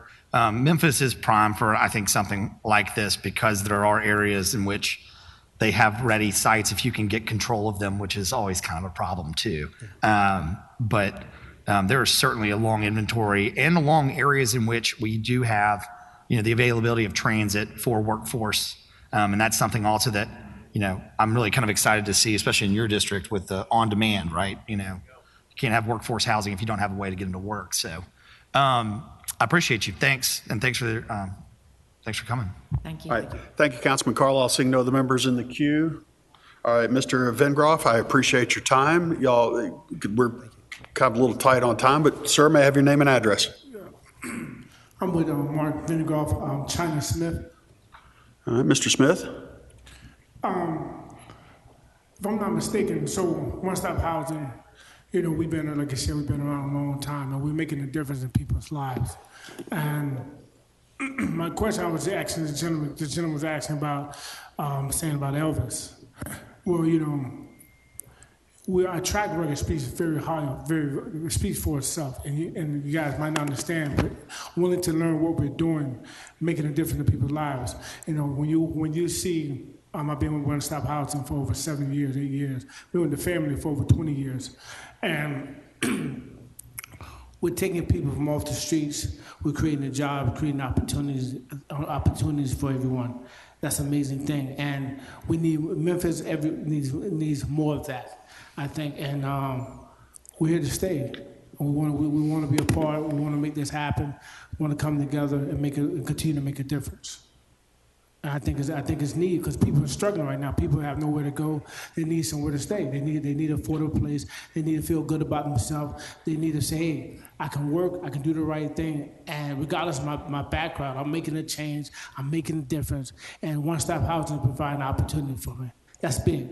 And like I said, if you don't know about it, then we're here to tell you, teach you about it, so we can come in and working together. Teamwork makes the dream work. And this is the country, the world is distressed right now. Everybody's going different ways, negativity. We're coming to, again, I'll say this, we're here to build opportunity, to create opportunities. And I'm proud of One Stop Housing, and I want to say thank you for this time. Thank you, and please take into consideration what we're doing and what we're going to continue to do. We're making a difference. All right. Thank you, Mr. Smith. Seeing Doc, you're recognized. Have you been able to, I guess, have y'all been able to present your program to local communities in Whitehaven, like local business and organizations? Have you been able to present that, Mark? And have y'all been able to present your position to those groups down there? We're still learning to navigate the landscape. So it's a wonderful suggestion. I did meet with some of the community leaders to make them aware and get them engaged to help guide us in the right direction, but we have not done. I think it sounds like, from what I'm hearing from Councilman Ford is that there are a number of people there that don't understand where you are, and they're not for it because maybe they don't understand it. And if you had a presentation like you gave us to some of the local groups, you may be able to come back here and get a different outcome. Oh, that's a wonderful suggestion. Thank you. All right. Thank you, Councilman. Mr. Vengroff, Mr. Smith, further thoughts, comments, queries? We thank y'all so much for stopping by. Thank you, Ms. Reeves. Always good to see you. All right, item number 2 is a resolution to appropriate $5 million of tourism development zone funding to Memphis River Parks Partnership for Tom Lee Park improvements, sponsored by the Division of Housing and Community Development. There is a request for same night minutes. I see Director Cash is with us. It's been moved by Councilman Carlisle, seconded by Governor Smiley. You just love it when I do that, don't you? You know. I hear you. All right, it's been moved, properly seconded. It's on the floor. Director Cash, do you have a presentation?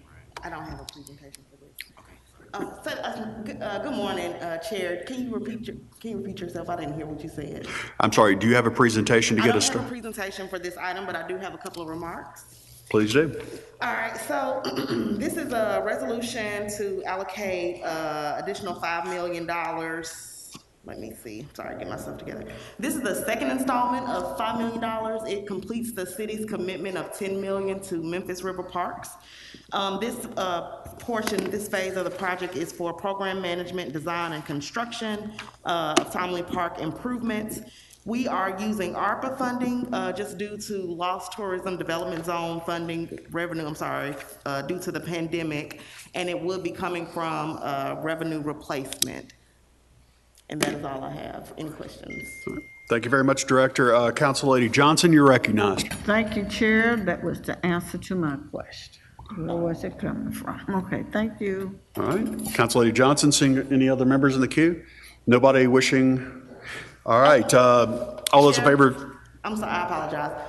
I sat too far away from the mic, and I think I'm off my game because I had to walk so far, so I apologize this morning.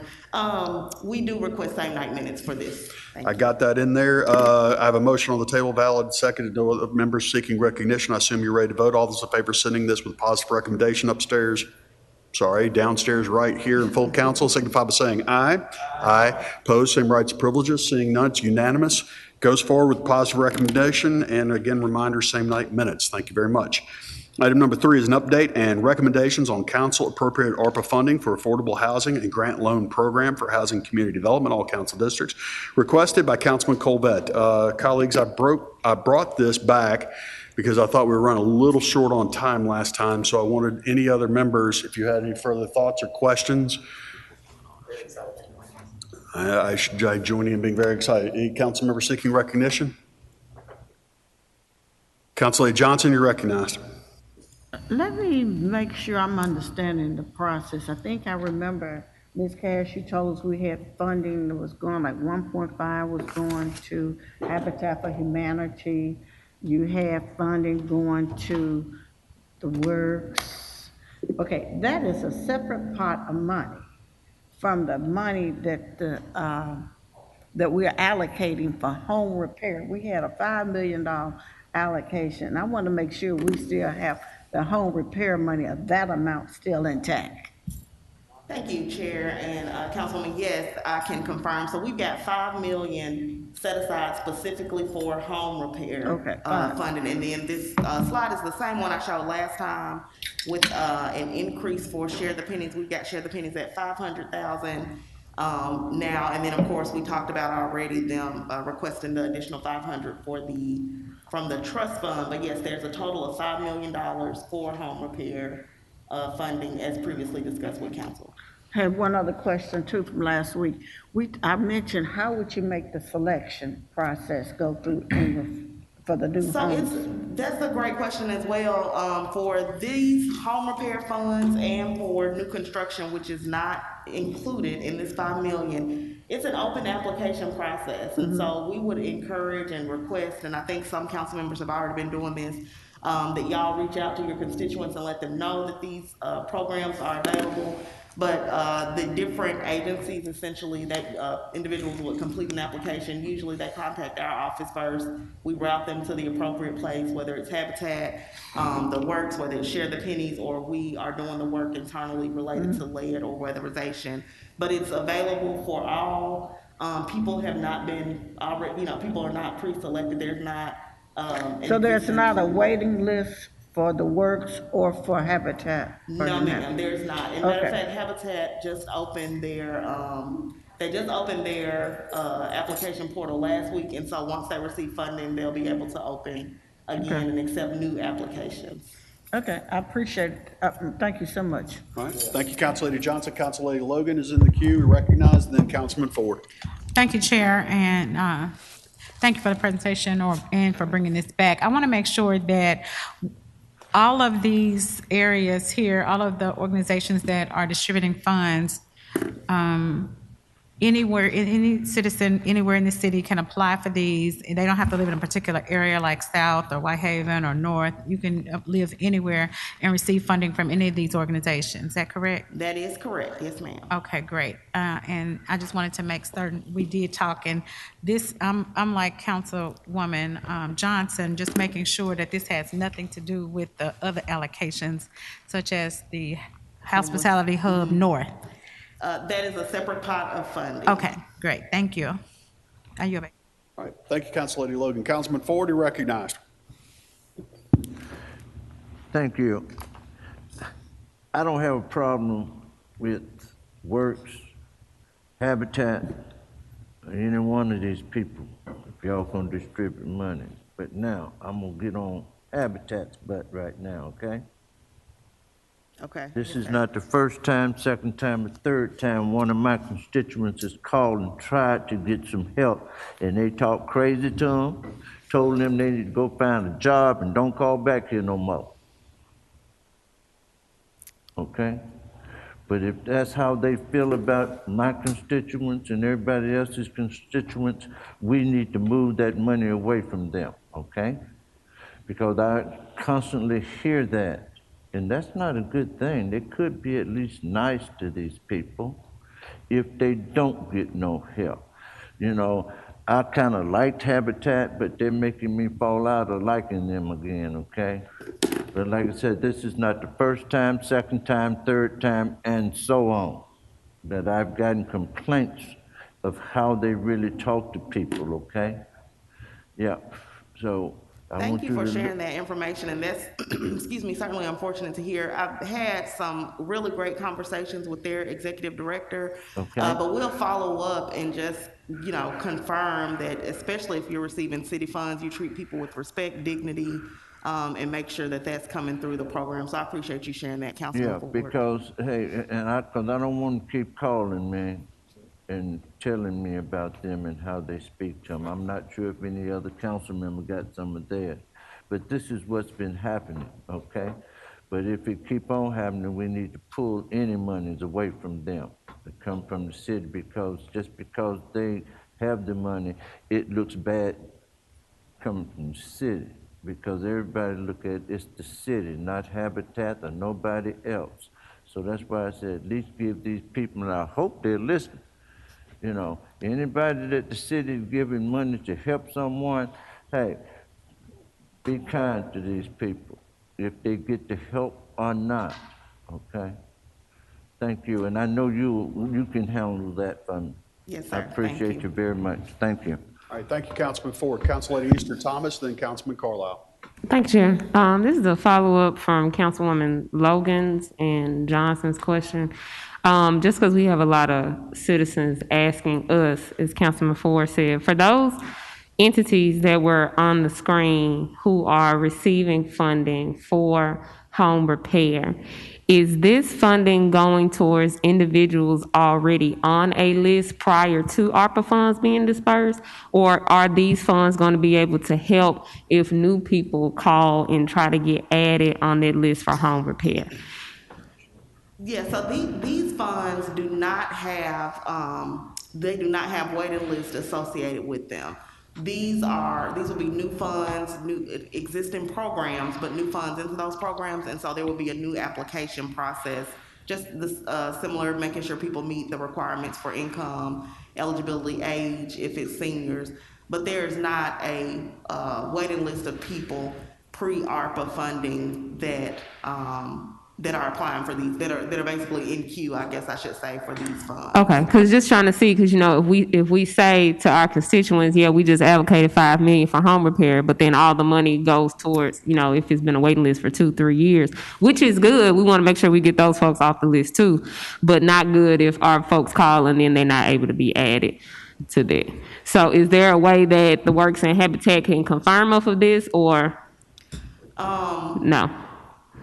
I would say, I don't know. Even if it's through, it don't have to be right now, but Yeah, even if it's through email, like soon this week, just to let us know we have, with this money, we can do X amount or something. So we have some type of gauge so that we're able to adequately talk to the folks who call us asking about these programs. Yes, we can circulate an email from both of those agencies, just confirming that there's not an existing list of people, you know, from the past waiting to be served. Okay, thank you. Thank you very much, Council Lady Easter Thomas. Councilman Carlisle, you're recognized. Hey, so I agree with Councilman Ford. I like all the partners, especially the team down there at the Works. But I'm curious to know, he broached a subject that I broached before, which is ultimately whether or not we have fiscal partners, administrative partners. It doesn't change the fact that ultimately the way that it to some degree will be disseminated is that these are city programs. Like the Affordable Housing Trust Fund is a city program. Like that's a city entity. But who in your department, and I mean an actual person, is going to be responsible for managing this program so that if Councilman Ford has an issue, he can say, this is who you need to speak to or I need to speak to, and is holding our partners, you know, there's a relationship so that we understand that the case management of all this is not a government job. Yes, so a great question. I would highly encourage, if y'all have any problems, to reach out to me first. But in terms of departments, so for Habitat for Humanity and the Works, that's managed by Patricia Lane. She goes by Diane, but her email address is patricia.lane@memphistn.gov.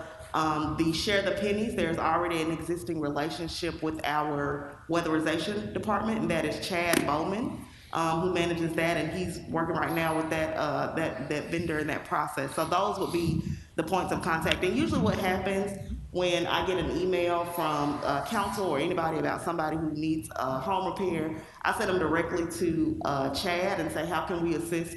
And then he kind of figures out, okay, they can go here, they can go there. I know, Councilman, one of your previous concerns is people sort of getting lost and figuring out who the right applicant. So we try to really make sure that people are connected to the appropriate resource and not just give them a phone number or name when we get that information.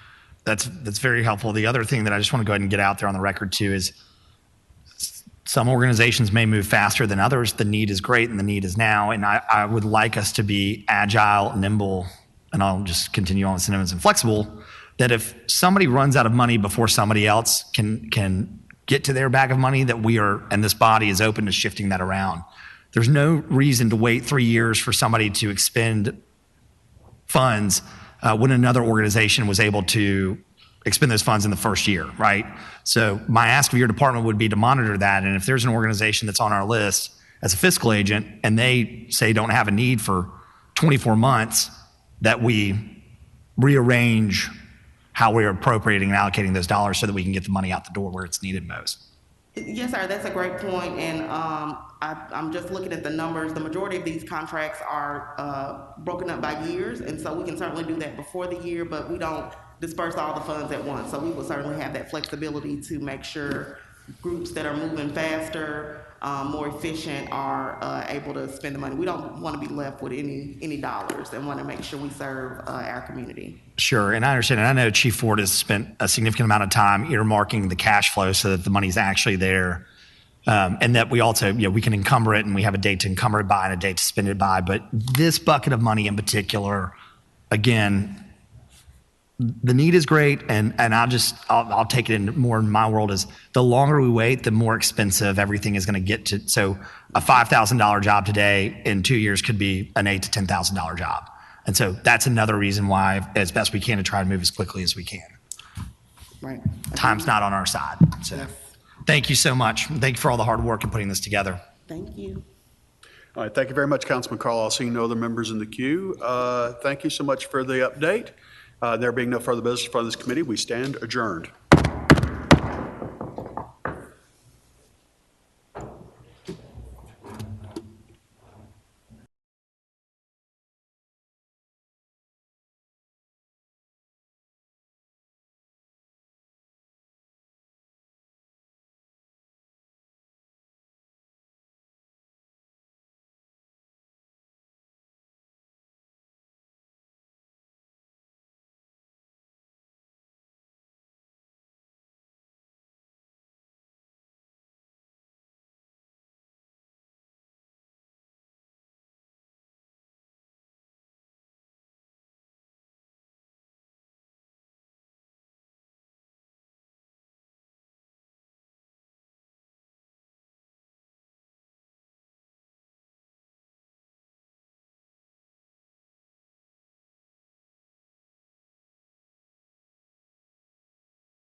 down and be quiet.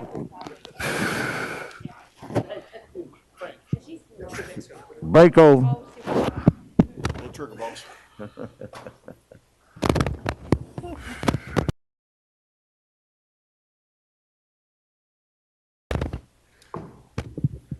Thank y'all very much. Economic Development, Technology, and Tourism Committee is called to order. Will you please call the roll? Malley. Here. Councilman Smiley. Councilman Warren. Present. Councilman Colvette. Here. Councilwoman Logan. Present. Councilman Carlisle. Councilwoman Easter Thomas. And Chair Ford. Present. Okay, we have two items. The first item is the introduction of new OBDC Director Marvell Mitchell and Administrator Zandria, what is it? How do you pronounce the name? Davison? Okay. All council districts request by the administration. Good morning, Councilman Ken Moody, Special Assistant to the Mayor. Okay. I think Chief Madden sent you all an email last week announcing the new leadership with OBDC, and I just wanted to personally bring them down to introduce themselves and let you guys see them personally, and for them to share with you a little bit about their experience and their vision for the office. Initially, we don't have a director. We thought to make the office more efficient, that we need to add an administrator, and so that's what Ms. Davison's role is. So I just like to allow the two of them to introduce themselves and answer the questions you may have. All right, I appreciate it. You're going to be first. Say your name, give us your address and all, please. Thank you. Sure. Good morning, Council. My name is Zandria Davidson, and I am a 23-year City of Memphis employee. I came from the Division of Public Works, where I work with the contract compliance with Public Works. I'm also a member, and I'm a member of the Board of Directors with the American Contract Compliance Association. I've been there for 6 years now.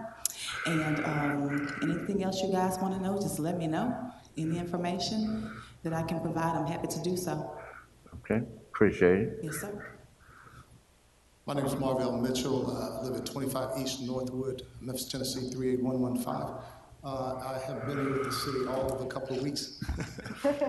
And Zandria has certainly helped me through this process of learning what the city is all about and how the processes work. As the director of the division, I've learned over the last couple of weeks that we just got an excellent staff of people who are really dedicated to what we're doing in terms of moving the needle forward for minority vendors. My history is that I've been in private business for the last 25 years with Mitchell Technology Group, and prior to that I worked for 20 years with major corporations of IBM and Digital Equipment Corporation. So hopefully we can look at both sides of the fence and try to do everything we can to move the needle as it relates to the First City business. And I'm free to answer any questions that the council may have. Thank you. Councilwoman Johnson, and then Councilman Smiley. Right here. Okay. Right here. First of all, I want to thank you both for being willing to serve the city of Memphis. It's awesome. Mr. Mitchell appears that you're coming out of retirement to come forward and help us. So that's quite significant. Your task is an awesome one. Mm-hmm. There's a lot of moving parts in trying to make small businesses, minority business, an active part of this community. So I'm looking forward to seeing what type of renovating ideas that you may have to change what may be going on. The department works, from what I've known so far about it, but new faces, I always see it differently. So I'm excited to see both of you on board. Thank you for being willing to serve. Thank you, Mr. Chair. I essentially want to echo the comments of Councilwoman Johnson. I think we have come a long ways under Strickland's administration in terms of supporting MWBEs, but we also have to keep in mind where we currently stand. This is a majority city, but when we talk about contracting dollars that go to MWBEs, we are significantly behind. I would love to see those numbers that have significantly improved on the Strickland's administration continue to get better. So you all have a very difficult task, but a task that I think this council is willing to embrace, and the city of Memphis is willing to embrace it. So on behalf of, I think, the majority of the members of this body, we stand willing and ready to support you all's work, because it's needed work. So thank you all, and go do the people's job. All right. Any other council members? Okay, I just want to thank you and congratulations. Okay, thank you. All right. Thank you so much. Second item is discussion regarding the redevelopment of Northside High School, District 7, Super District 8, requested by Edge. I think we have Mr. Archie Mills will be talking to us. Mr. Willis is with us. I'm John Lawrence. Edge, Okay. 100 Peabody Place. The Works Development Corporation and Comcap Partners are trying to redevelop Northside High School, and that property, it's been vacant for about 6 years now. They're putting together their financing structure, which includes a request for a pilot from Edge. Procedurally, any pilot applicant asking for a term of 15 to 20 years is required to get approval from Edge, and then also City Council and County Commission. There's no action being requested today, but before the official process begins, before Edge starts evaluating the project and reviewing the application, we wanted to make sure that this committee was briefed and had an opportunity to offer guidance, since this is likely to come back before you in the near future. With that, I'll turn it over to the experts and the applicant, Archie Willis and Comcap Partners. Thanks, John. Good morning, council members. We do appreciate the Give opportunity. us your name and address first. Archie Willis III, 2170 South Parkway East, Memphis, Tennessee, 38114. And we do have a formal presentation.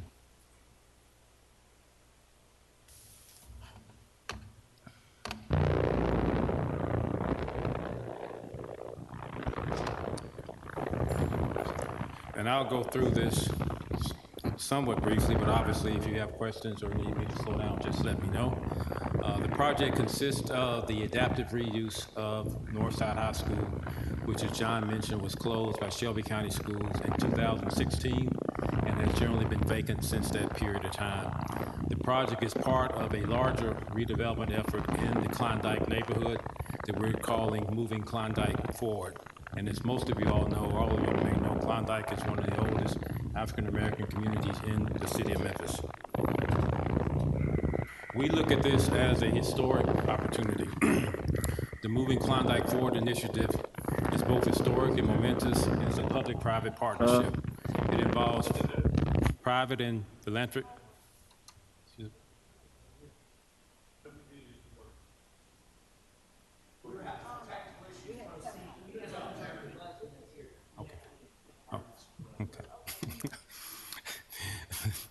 The Moving Klondike Forward initiative is historic and momentous, and it involves a public-private partnership, private and philanthropic investment, city-owned assets, and public support.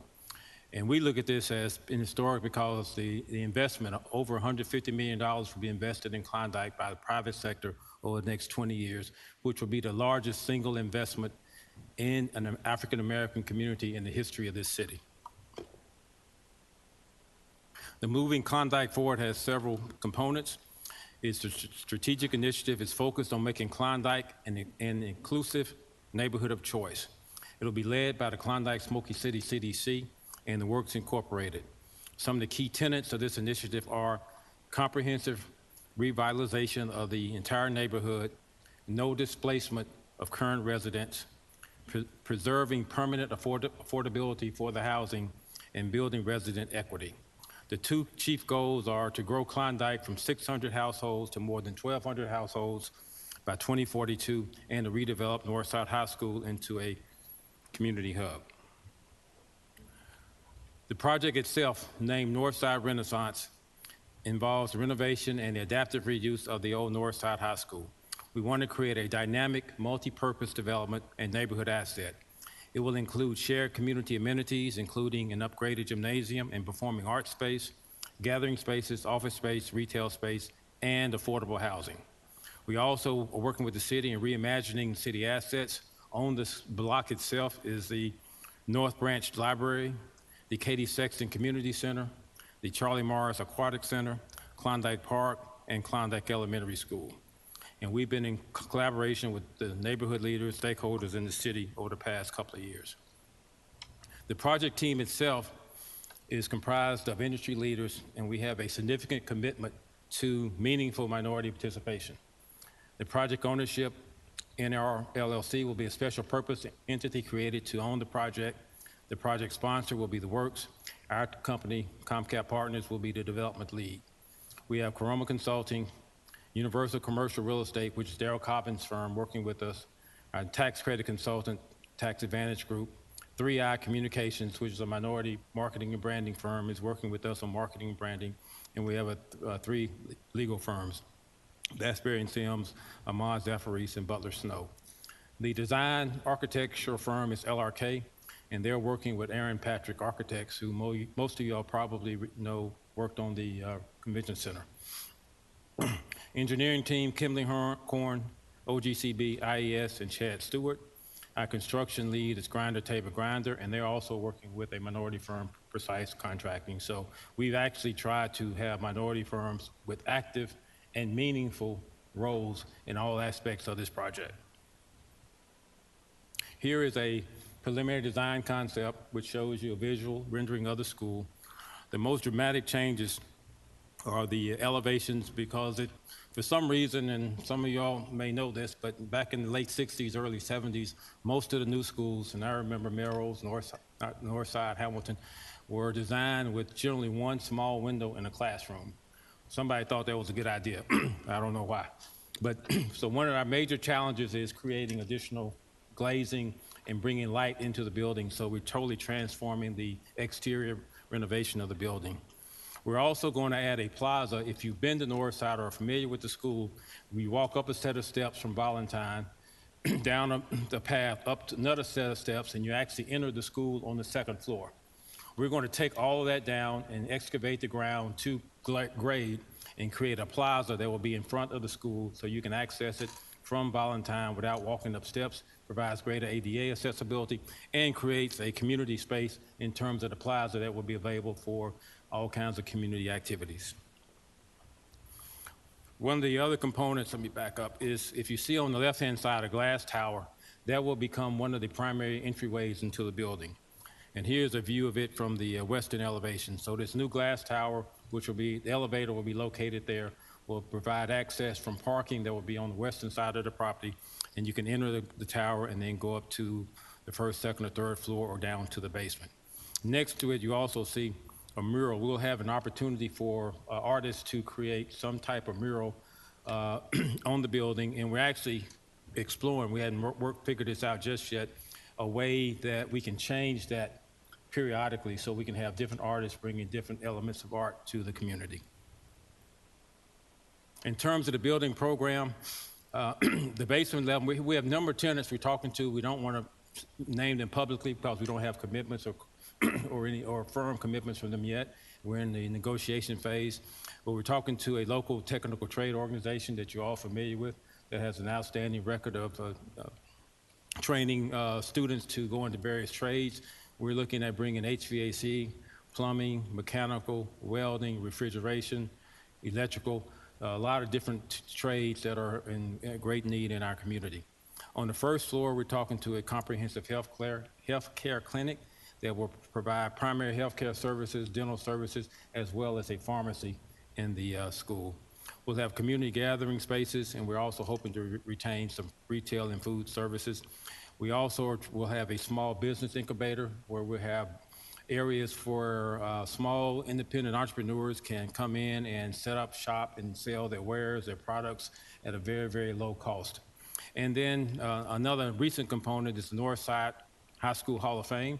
We're working with various alumni groups in Northside so they can come up with their own program as to how they want to honor all of the folks that have graduated from Northside over the years. The second floor will be office tenants, shared office space. The third floor will be residential units. We have 41 units planned, all of them at 80% of AMI or lower. We will have some designated for actually 50% of AMI for the lower income residents in the community. The building amenities with the gymnasium is a very nice gymnasium if you happen to have a chance to go over there or see the teams play back in the day. We're going to convert it to 2 full-size regulation basketball courts, and we're going to have an independent operator that will manage that process and manage the gym. Northside has what I think is one of the nicest, or was one of the nicest high school auditoriums that I've ever seen. It has 1,800 person capacity. We're actually going to shrink it because that's way, way too many seats in terms of trying to have performing arts centers, groups come in. We've already had, we have a theater consulting group working with us. We've had a number of focus group studies and feasibility study. We've talked to over a dozen local nonprofit community performing arts organizations to get their input. So we're redesigning the auditorium. It'll probably seat around 700 to 750 people. We'll have a rehearsal space and some additional public space. So it'll be a very, very nice venue. We will have state-of-the-art audio and lighting. And the idea is to create a venue that's much more affordable to these organizations than our main venues such as the Cannon Center, the Orpheum, or GPAC, which obviously will cost a lot more. One of the other unique aspects of Northside is it has an interior courtyard, something I've never seen in the school. So in the middle of this core school building, it's literally a courtyard that's opened up all the way to the top. So we'll create opportunities for all the tenants, residential and commercial, to have access to this outdoor space. And I mentioned earlier the entry plaza. Here's our total budget. It's a $72 million project. And as you'll see, a lot of the funds will come from the sponsors through a philanthropic grant. And this is not what most real estate people would consider to be a market-driven development. It's not designed to create a return on investment. It's designed to be a community asset. So we have to come up with a capital stack that allows us to do that. It also has to be sustainable in terms of keeping it operational and keeping it maintained. So therefore, that's one of the reasons we need the pallet, because obviously we won't generate enough money to pay full taxes based on the investment that we're looking to make. And the total project budget, as I said, is around $72 million. We're looking at a combination of debt from a local lender, our philanthropic support, other project funds. We're talking to other folks about participating. I actually submitted an application today to the city for their housing trust fund that's available. And new market tax credits, we're seeking around $10 million of benefit from those as well. So what we need from the city of Memphis and Shelby County is support for a 20-year pallet. Currently, the property pays no property taxes. It has never paid property taxes simply because it was an exempt facility owned by Shelby County Schools. We have the potential to generate up to $154,000. That's subject to the assessor's final assessment. But the total taxes, if we didn't have the pallet, would be close to $700,000. And it's simply something we cannot afford given the structure of the project. Timeline, we're working with tenants now to get letters of intent. We're working on our construction documents. We hope to finalize leases in April. We hope to have an initial closing in the spring, start construction in June of this year. It's about 18-month construction period. We'll have our new market transaction closing in December of this year, and we hope the building will be open to tenants on January of 2024. So that concludes my presentation, and I'm certainly happy to answer any questions you guys may have. Thank you very much. I think Councilman Warren, you're first. Yes, I think you answered this. I wanted to know first, who all is in the Northside Renaissance development as far as the financial backers? When you say sponsors and donator, the $40 million, where is that coming from? The $40 million is coming from an anonymous donor. It will be given to the works as a contribution, and they will invest it into the project. Thank you. I will add, just for the record, the anonymous donor is one of the civic investors that also invested in the Crosstown project. Okay. Any other council members? Very excited. We sure are. I remember when the school was built. I ain't that old now. Don't make me real old. But yeah, but it was the design and everything else was a little different. And hey, this is going to be very, very nice. And I just want to commend you all, Edge, and all of your investors that's going to be in that. I think it'll be nice. Yes, Councilwoman Johnson.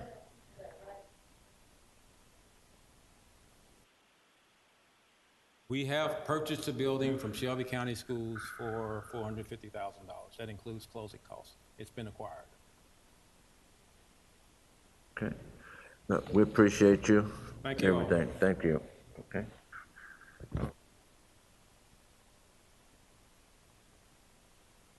Yes.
Three items on the agenda. The Honorable, the extremely talented Meredith Keaton. Could you please call roll? I don't know how to cut you on. There we go. Try it now. Councilman Warren. Present. Chair Smiley. Present. And to my colleagues who are enjoying their fabulous lunch, please join us. Thank you. Item number 1, resolution to accept, allocate, and appropriate federal grant funds in the amount of $1,294,130 under construction for EN 01062 Mississippi Boulevard Pedestrian Crossing Project, and appropriate GO bonds in the amount of $264,000 under EN 01062 District 6 Super District 8 requested by the administration. Can I get a motion to? I'm not even sure if I think I can second it. Seconded by me. All right. Is there anyone from administration to speak to this item? Director? Good afternoon. Yeah, Manny Belen with the Division of Engineering. So what's in front of you is a resolution to accept, allocate, and appropriate federal grant funds in the amount of roughly $1.29 million. In addition to that, we're also requesting an appropriation of a previous allocation of roughly $264,000, so for a total of roughly $1.5 million for construction. This is to improve 2 intersections along Mississippi Boulevard, one at the intersection of Mississippi Boulevard and Walker, and the other is Mississippi Boulevard and South Parkway. This is a safety improvement project, so some of the scope of work that will be involved includes traffic signal upgrade, pedestrian signalization upgrades, some enhanced crosswalks, and curb and gutter bump outs, with the intent of providing safety in those intersections. So for your consideration, we're asking for the appropriation of funds. Thank you, Director Belen. Any questions from this body? Director, is there any reason for us to wait? Would you like same 9 minutes on this item since it's us taking money? Yes, sir. With your consideration, we would welcome the same 9 minutes on this. All right, we will make item number 1, same 9 minutes. Any objections?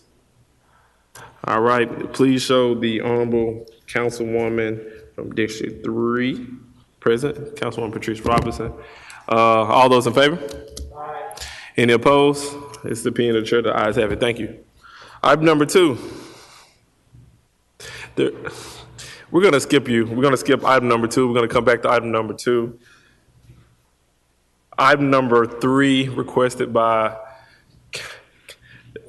Councilwoman Johnson, just an update regarding solid waste service. Director, the floor is yours. You did an amazing job last time, so I'm sitting here waiting. Thank you so much. Good afternoon, everyone. Chandel Ryan with the Division of Solid Waste. I have a small, short presentation to share. Oh, was I supposed to bring a?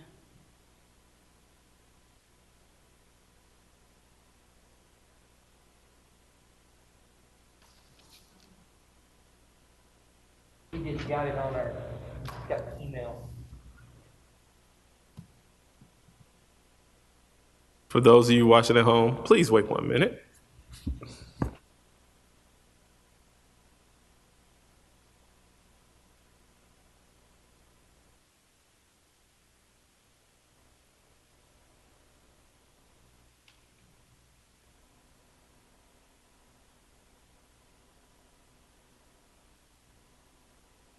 While he's queuing it up, I will just speak a little bit about route optimization, which is what I wanted to share with you all. Just to give you a bit of background information of the work that the team has done up to date. There have been a number of installations of the Rubicon project. So a lot of the tools and things that were needed were already affixed to the equipment. So all of those things are already in place. Back in October of this year, we went through a process of validating all of the routes that were optimized. We used the supervisors to go through all of the route optimization plans to verify and validate that they made sense for the geographical area. And that's brought us to this date of where we're ready to start. Thank you so much. We're planning on starting optimization on February the 7th. So why are we optimizing? We want to balance the work amongst the crews. We want to verify collections to have less turnbacks. We're wanting to have better planning with our waste volumes so that we can track them. We also want to create real-time changes to routes in case there is an accident or something like that happens. We'll be able to send information out to the crews in order to redirect them to help with maybe some routes that may not be covered because of situations that happen like that. And we'll have just overall more flexibility in how we deliver service in terms of missed service. Next slide, please. The controls that we used in optimizing, we are keeping the same date of service. So we're not changing the date of service at all. That was one of the things that we wanted to make sure that we did.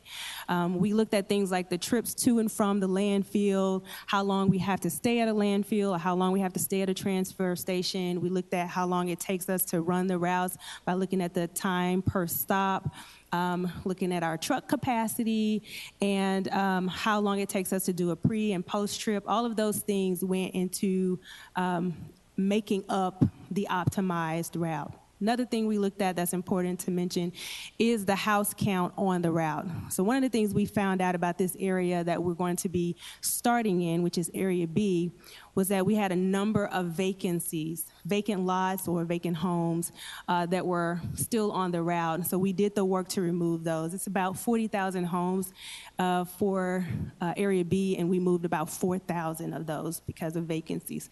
Next slide, please. So this is a map of Area B, and if you look at how it's situated, just to give a brief explanation of how we deliver service, we start east and we move west. So Monday, we're the farthest east of the geographical area, and then as we continue Monday, Tuesday, Wednesday, Thursday, Friday, we end closest to the river. So basically, we're going from 90 routes for that entire week for garbage service to 81 routes, and that's the big picture of how the services will be delivered. What you should expect is not to see really a change because we're not changing the days. Now, there may be some learning curves that we'll have to experience with crews learning the new routes, so we may be running just a bit slower in this area while we're working through everybody learning the new way that we're delivering service. You may see something like, I'm used to my garbage person arriving at 8 a.m. and they're getting here at 9 a.m. because we've changed the way that we deliver service.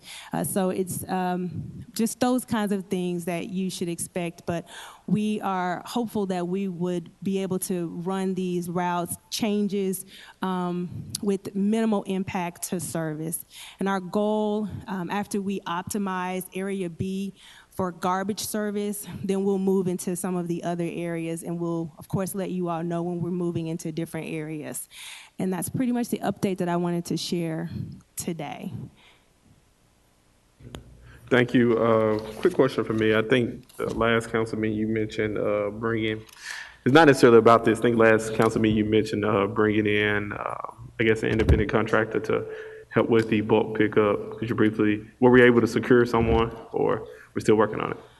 Correct. So we brought in the emergency contractor on the 18th, and we've been working them ever since then. And this week currently is not a bulk week. So just a quick reminder that bulk week is for everyone is for twice a month. It's not even every other week, it's twice a month. And there are about 4 months in a year that we'll have where there is no bulk service. And we use those times to catch up on any misses that we've had or to serve the equipment. So we've used this time also with the emergency contractor to help us to finalize the sweep that we wanted to do. So we expect by the end of this week that we will be at a full reset so that starting next Monday, we'll be back in day-for-day service for bulk, and that will start with areas A and C. And then the following week will be areas B and D. So that's how it works. Thank you. It doesn't appear that any of the, thank you, Councilwoman Johnson, and then Dr. Warren. I gotta figure. That information. When you say you in full reset, what do you mean by that? Because we were experiencing delays, what I mean is we will have swept the entire city so that we're back starting Monday. We'll be back in Monday service for bulk for the Monday customers for areas A and C. I still don't understand. Usually you would have swept the city. I'm not understanding to what condition should the streets look like. I mean, what are you actually saying? Because it can look like whatever and it's the same. So I'm not understanding how you're taking advantage of this extra time. I'm not understanding that. So what we've done is we provided service, let's see, this was the week of the 18th. So we provided the service for area A, complete service for area A, complete service for area B, complete for C, and complete for D. And we will be finished with that this week. And then we'll start back over, just as we do every week. So if I go in that area, is it going to be without trash or this bulk? I mean, when you say a complete reset, I'm not sure what you're meaning when you say we would have done a reset. What I'm meaning is we would have served all of the delays that we had experienced due to the storm and the volumes and the absenteeism that we were experiencing due to the COVID surge. So we will be back in day-for-day service starting this past Monday. We will have gone through all of those routes for the entire city so that we are now starting back over. Okay, let me ask you this question. Yes, ma'am. How long should one have to wait before they get concerned if their regular garbage has not been picked up? If their regular garbage, meaning the garbage cart, has not been picked up? Yes. We ask that the call for service happen the following day after, because sometimes we run overtime and we may collect it by the end of the day. So anytime after 6 p.m. or the next day, they can call in for their service. We're not experiencing delays in carted service at this time. So we are, the very next day, if their service has not been collected, they can call into 311 or UC Click Fix. Okay, as long as you said within after 24 hours, give you at least 24 hours to, okay. Yes, ma'am. That's what I need because, you know, we had some experiences about 3 or 4 weeks ago now, and it was whole neighborhoods were missed. So I was trying to tell them to be reasonable, let's wait a little period, but it did get excessive in time. So 24 hours is, okay. I thank you. Thank you for your services. Yes, ma'am. Thank you. Thanks, Chair. Dr. Warren, floor is yours. Thank you, Mr. Chair.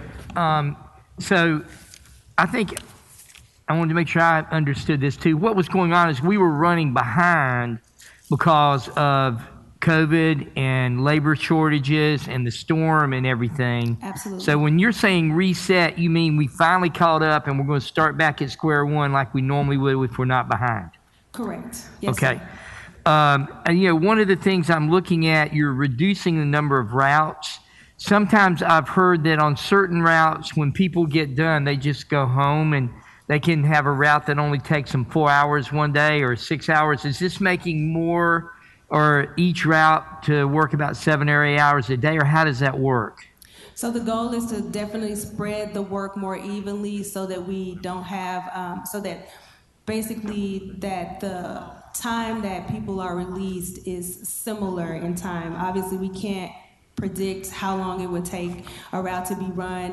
It will depend on a number of things like how much trash there is, if they have to make an extra trip to the landfill. So all that's factored in. We don't schedule for a full 8-hour day because we have to have time in there to deal with issues as they occur. So it will be closer. It will. The goal is to have people on their routes longer so that we can complete the routes daily and balance that so we're all sharing the load of the work more in a more fair and even balanced way. Okay, and are you doing this by tracking trucks on routes to see where people are? Do you have an electronic way you're doing that to sort of radio in to have people sort of pair up and help each other? We do track trucks on the routes. They have a set route that they run for the day. If there's something that happens that we will need their support in helping on a route, this will give us better tools to be able to do that in a better way. Okay, so that's what we're talking about now when we're doing this. We're talking about how to use the staff and trucks that we have to make sure everything's covered and not have somebody finish up early when another truck's broken down and we have a route. Absolutely, that's definitely one of the goals for this, the optimization that we're doing. Right. Yes, sir. Okay, thank you very much. Thank you, Dr. Warren. Please show that Councilman Carlisle, Councilman Ford, Councilwoman Logan, Councilman Corvette, and Councilman Canali present as well. Go to Councilwoman Logan. You don't have a question. Councilman Carlisle, I think I was trying to avoid him. And then back to Councilwoman Johnson. Brevity is the word of the day, y'all. Like to tell me what time we were supposed to start and did not double check. His name is JB. I missed the beginning of this. I assume we're talking about the Rubicon system, and yes? Yes. Okay, so the Rubicon system has been deployed on all the trucks in Area B, because that's what we're talking about, in this very robust presentation today. This could have taken hours to put together. We're talking about the fact that we are optimizing the routes, the garbage routes for Area B. That's going to start next week, and I'm just trying to give a heads up so everyone understands where we are. Cool, but talking bigger picture, right? Like bigger picture. Area B is, I guess we're going to call the pilot area for now. Rubicon is rolled out. This is taking the Rubicon data and is Rubicon GPS based and a dash cam or two separate systems? It's just GPS based. We have a separate system for cameras. And has all of that been deployed across the system? So the cameras are currently still being installed. We just started installing those last month. Fantastic. When do you expect that to be completed across the solid waste system? The cameras to be installed across the solid waste system, we're hopeful that we'll have it completed this fiscal year. Okay. And you pause there. Are you saying that maybe the Rubicon system hasn't been fully deployed as well? The Rubicon being fully deployed, no, because what we're currently working on is garbage routes. Okay. So we have an optimization plan for garbage routes. Then next, we will start to optimize recycle, and then we'll have to optimize bulk collection services. Okay. But we already have signed a contract with Rubicon. I recognize the garbage, but so just correct me if I'm wrong. The Rubicon systems routing and optimization. The Rubicon is what is driving the optimization, correct? Pretty much, yes, sir. Okay. When is that going to be rolled out across the solid waste only pickup, non-bulk, non-recycling? I'm sorry, there's a bit of an echo. When will it be rolled out? Would you mind repeating? When is it going to be complete, just for, we'll say for the solid waste division, non-bulk, non-recycling? Oh, so. My garbage. Yes. We're hopeful that we will have it all rolled out by the beginning of next fiscal year. So if you look at Q3 of this year, we're hopeful we'll be complete with the rollout.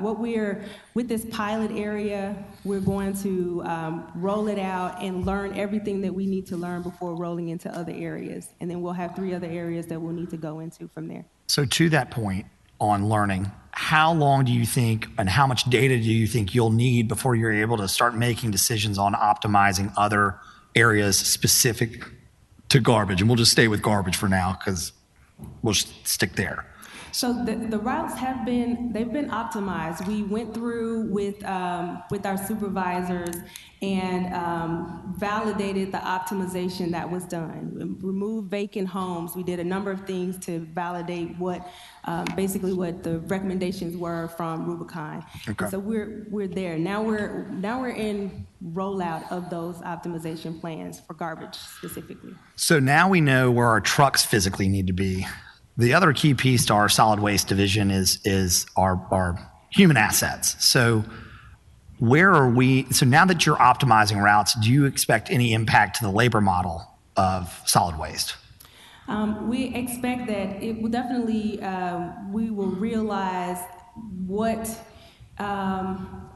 staff could be available for other services. So we, for the most part, prioritize garbage, and then we run into recycle with what's left over. So it'll help us to better utilize the staff that we have available. I don't foresee us I see if maybe we'll attrit out some positions, but that's way too soon for me to speak on that type of question. And look, I understand. I'll say it bluntly. I understand it's a sensitive topic around here. I get it. But ultimately, we're just at a crossroads from where I'm sitting, where I understand people are very protective, and understandably so, about specific divisions in the city of Memphis. And also, people don't want to live in filth and squalor because their garbage isn't getting picked up. And we're at as an elected official, we're at a crossroads on how to balance that. I mean, it's just the truth of where we are. Yes. We're talking about Rubicon, we're talking about camera systems. We haven't talked about trucks that can, have an arm that can pick garbage cans up, right? Like, there are things in which we can do to continue to modernize every division of City Hall, including solid waste. Absolutely. And we have to be committed to that as a body too. I mean, some tough decisions have to happen, but ultimately we're here because taxpayers expect us to deliver services at the most cost-effective rate, not to make sure that we've got as many jobs in government as possible. Yes, sir. All right. Thank you so much. By the way, thank you, and both, I see Phil back there. Hey, man, you guys have done a tremendous job. I know it's been a huge, heavy lift. I know when you signed up to work for Chief McGowan, you were like, I'm not going to be the queen of garbage, but you're doing a tremendous job. And I just want you to know it's very much appreciated, both of you, and all that's going on, both, here at the council and I'm sure behind the scenes. It is a delicate balance. And so all the work is greatly appreciated.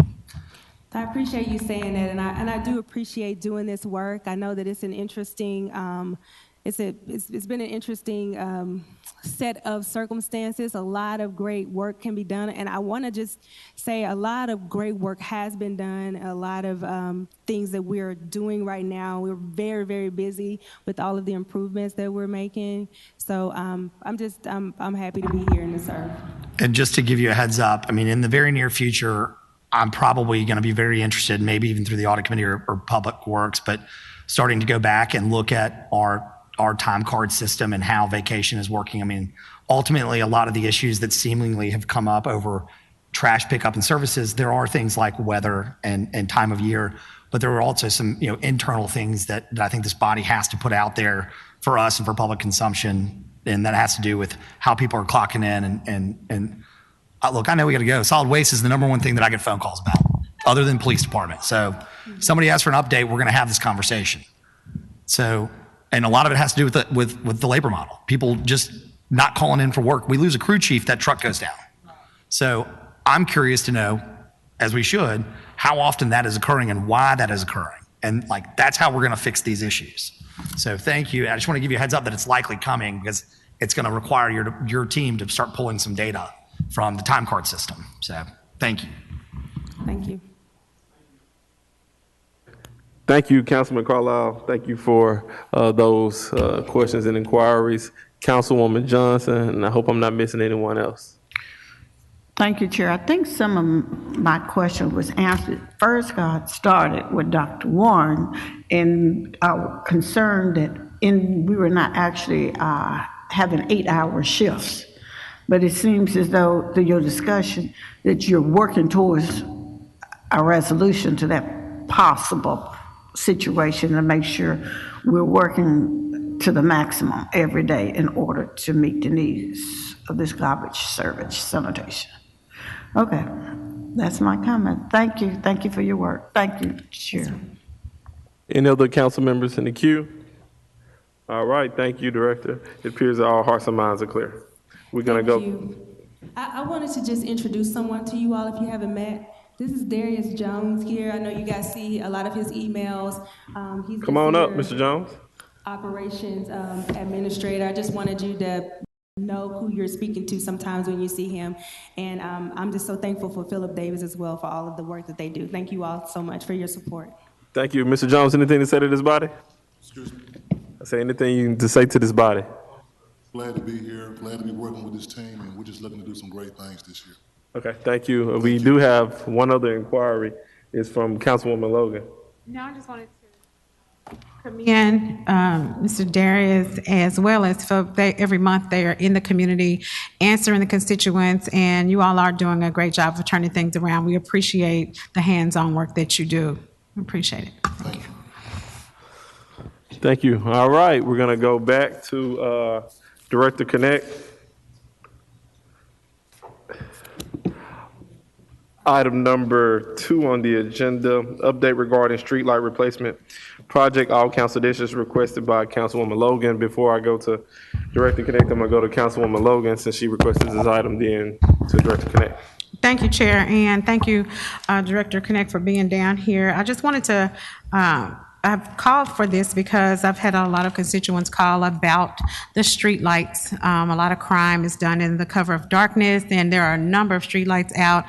And I do know that Mayor Strickland had mentioned that that was one of the major things that we're going to be working on, and we just kind of wanted to give an update, whatever that update is, just to kind of keep it in the forefront. So constituents will know exactly where we are in changing out the lights or getting the lights on, as well as if a light is out in their neighborhood, exactly what they should do. So if you could make sure your presentation covers those areas. Yeah, thank you so much, Councilwoman. This is Robert Connect, Public Works Director for the City of Memphis. So I want to give a little background and then kind of go through the process and kind of where we are, and I'll try to answer those questions. Do want to be clear, though, that currently MLGW is responsible for the status of all the existing streetlights out there. So if there is an outage in a street, there's one that's knocked down, please report that to MLGW, and so that they can take appropriate steps to correct that. What we are talking about and what the mayor has tasked the city with is in his previous State of the City was he announced to convert all the city streetlights. So what are we talking about when we talk about streetlights? There are approximately 84,500 streetlights across our 325 square miles, 6,800 lane miles of city streets. Those are city assets, technically. They are the property of the citizens of Memphis. They are managed by MLGW. Prior to 2013, they were managed by Public Works. They were a general funded responsibility, 100% paid for by the tax revenues as part of a function under Public Works. So my experience with streetlights is pretty extensive, having managed the streetlight program for almost a decade before it went to MLGW fully, with the creation of the streetlight fee and the Streetlight Enterprise Fund, which council took action to enact in 2012. By removing the funding for that, MLGW was asked and tasked to create the Streetlight Enterprise. So I'm just going to give a little historical perspective so it understands. Now, of all the streetlights, obviously most of them are currently high pressure sodium, and there it's that orangish color you'll see typically throughout the city. There have been a few streetlights already converted to LED. We've done a few pilot areas. Along Main Street, we had separate funding that was done by the Main to Main Tiger Grant. We converted all those down Main Street to LED lights. So there have been some areas that we have converted, but predominantly 99% of them are high pressure sodium. So the city was encouraging MLGW to transition all of them, to convert them to LEDs. There were some concerns over the timing of that. So we have formed a partnership with MLGW, the city and MLGW, to evaluate the way to accomplish this LED conversion. So we basically solicited proposals. We did an RFQ to and see what kind of responses we got. We got roughly 11 responses to this. Those solicitation went out in April of 2021. We reviewed those. A committee was formed between MLGW and City. We evaluated those proposals. We selected finalists. We interviewed finalists. And now we have been in the process to award the contract. There has been some protest by vendors, so that whole process is a legal process defined that we have to go through. It's now in the mayor's hands, so the mayor's making the final determination on this appeal. What is the goal, though? So if you look at why we would want to convert, LED lights have many advantages. Obviously, energy savings is huge, 40 to 70% energy savings. If you don't know, we were spending $13 million a year on the streetlights. That's what the enterprise fund is basically spending. About 50% of that just goes to the electrical cost. There's also carbon dioxide benefits, CO2, which is an greenhouse gas emission reductions. The lighting quality is much better with LEDs. They're much more adaptable, and they're much more capable with different ways of managing them with smart controls. We'll talk a little bit about that in a second. But safety, security is always a common theme, as Councilwoman mentioned. The brighter, depending on what color spectrum we utilize, because you can go with different color spectrums. When you go with LEDs, you can also tweak how the light is, what they call the candle light, the ambient lighting that's actually represented by the light. How far it filters out can be modified as well. You can actually get sidewalk lighting as well, which is something we have not been able to do, which improves walkability. And then also you can manage what's called excessive light getting into homes. You know, we used to get a lot of complaints from residents when we put a street light up because it would go into their bedrooms and at night, and it would bug them. And so we had to come up with ways to minimize that, which is a form of light pollution. Now, the other thing that's really kind of important is smart city applications. You know, we have been endeavoring to become a smart city. That's a major initiative of ours. Streetlights can play an important role in that. Why is that? Well, when you upgrade and modernize a streetlight system, you can add different capabilities to that. Smart controls are one, like I talked about, they're really kind of important. What does a smart control do? Well, if you have smart light controls on those fixtures, it will notify the utility when that light's out. It'll notify it when it's knocked down. So there doesn't require any interaction, doesn't require any notice from the public. It is automated through that smart control system. 5G, broadband, cameras, RFID. There's a long list of other opportunities that can be leveraged whenever you make such a major change in your streetlight system. So those are some of the benefits of going through a streetlight conversion. Now, it is a major undertaking. Memphis's 85,000 streetlights is pretty significant. There's only been a couple of cities who've done more.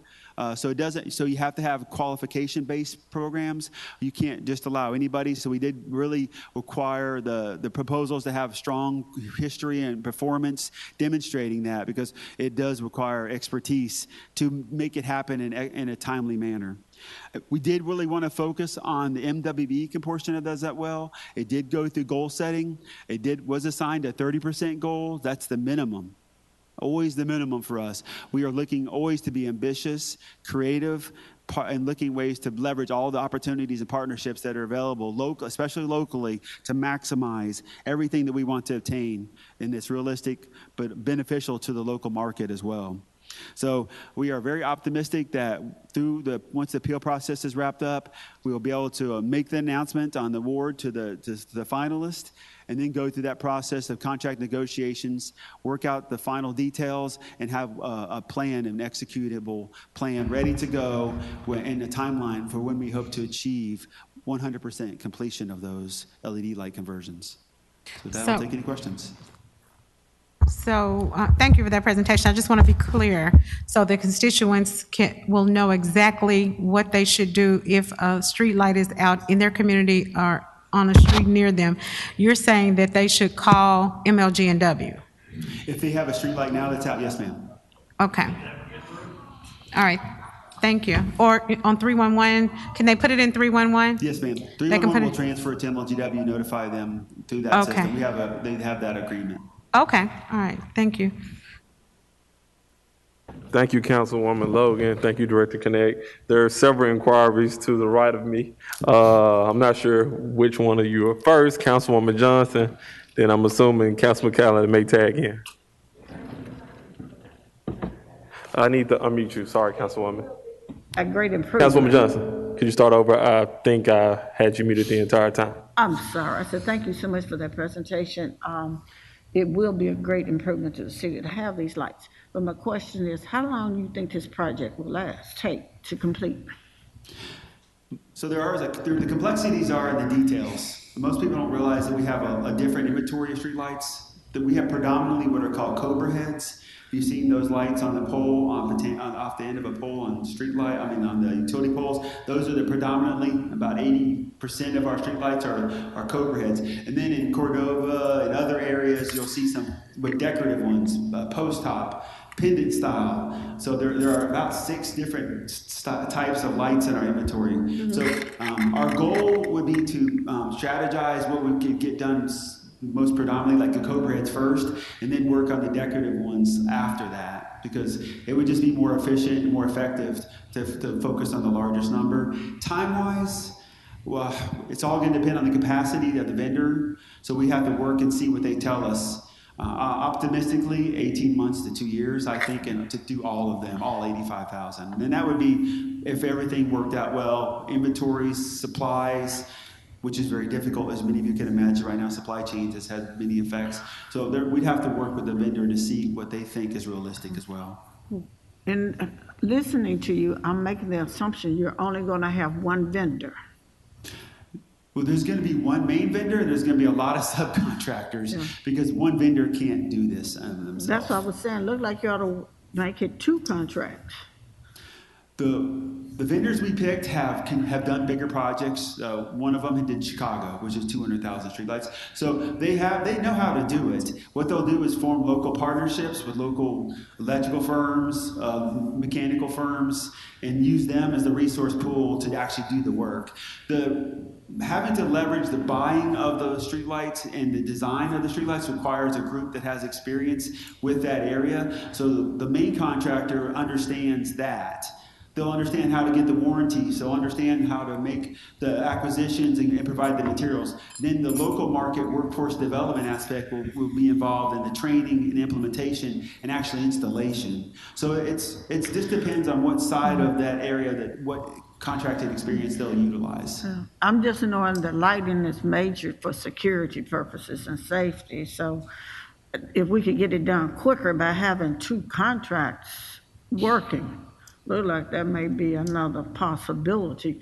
And I'm sure those individuals that applied have those capabilities that you just mentioned. Otherwise, they would not have applied. But I just think you probably need some more help in order to get it done rather than depending on one vendor. That's just my thought on that particular issue. Thank you. Thank you, Councilwoman Johnson. Any other council members in the queue? All right. Thank you so much, Director Connect. Thank you, sir. I think that's all we have in the agenda today. So with that, the Public Works Solid Waste General Service Committee stands in adjournment.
I'd like to call the committee meeting to order of Memphis Light, Gas, and Water.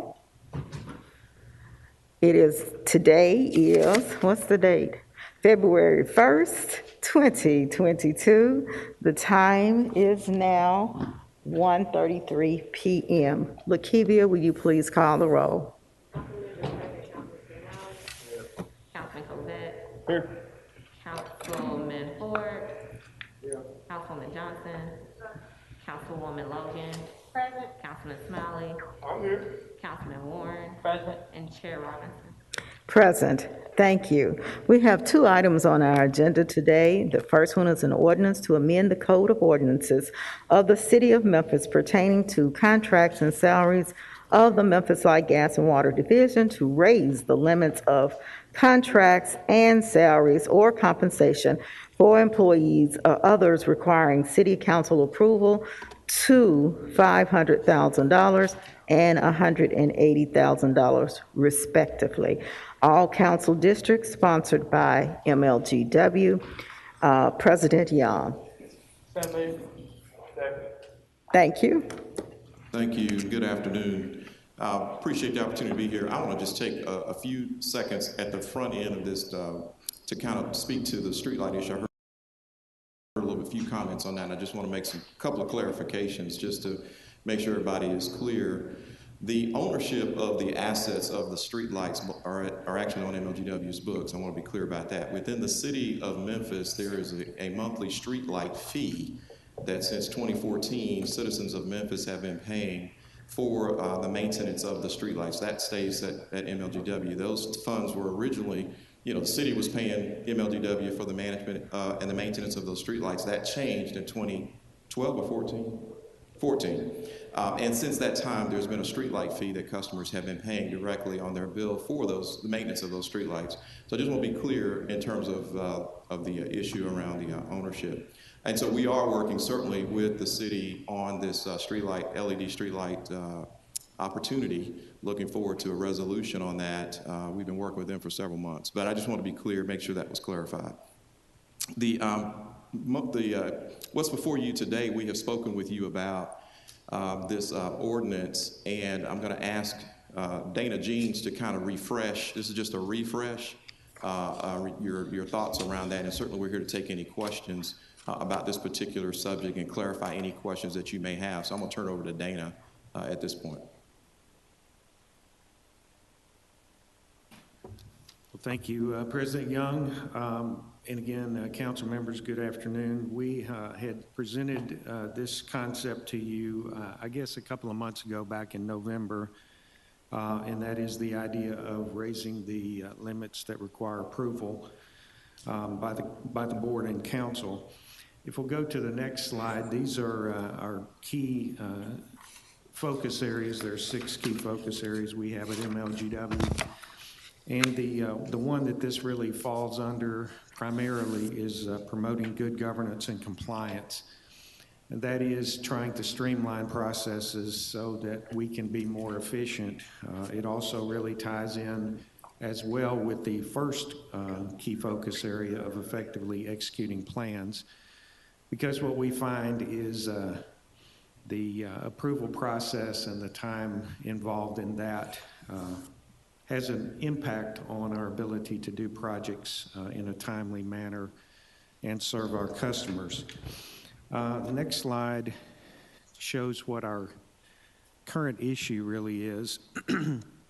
Anything, as you know, you see this every council meeting, contracts and purchases in excess of $50,000 require city council approval in advance of execution pursuant to these ordinances that are listed here. And then a second issue is for external hires, salaries in excess of $90,000 must be approved by the MLGW board and the city council. So the next slide shows the problems caused by these contract limits. I'll talk about that first, and then the salary limits as well. We roughly have, just for the approval process with the board and council, there's roughly 30 days involved in that process, and that doesn't count the preparation work for all the resolutions and so on that goes on in advance of that. So you can easily get somewhere around 45 days worth of time involved in getting this done. It does impact our ability to do work simply because of the delays. We spend a fair amount of staff time developing the resolutions. Both for the board and for the council.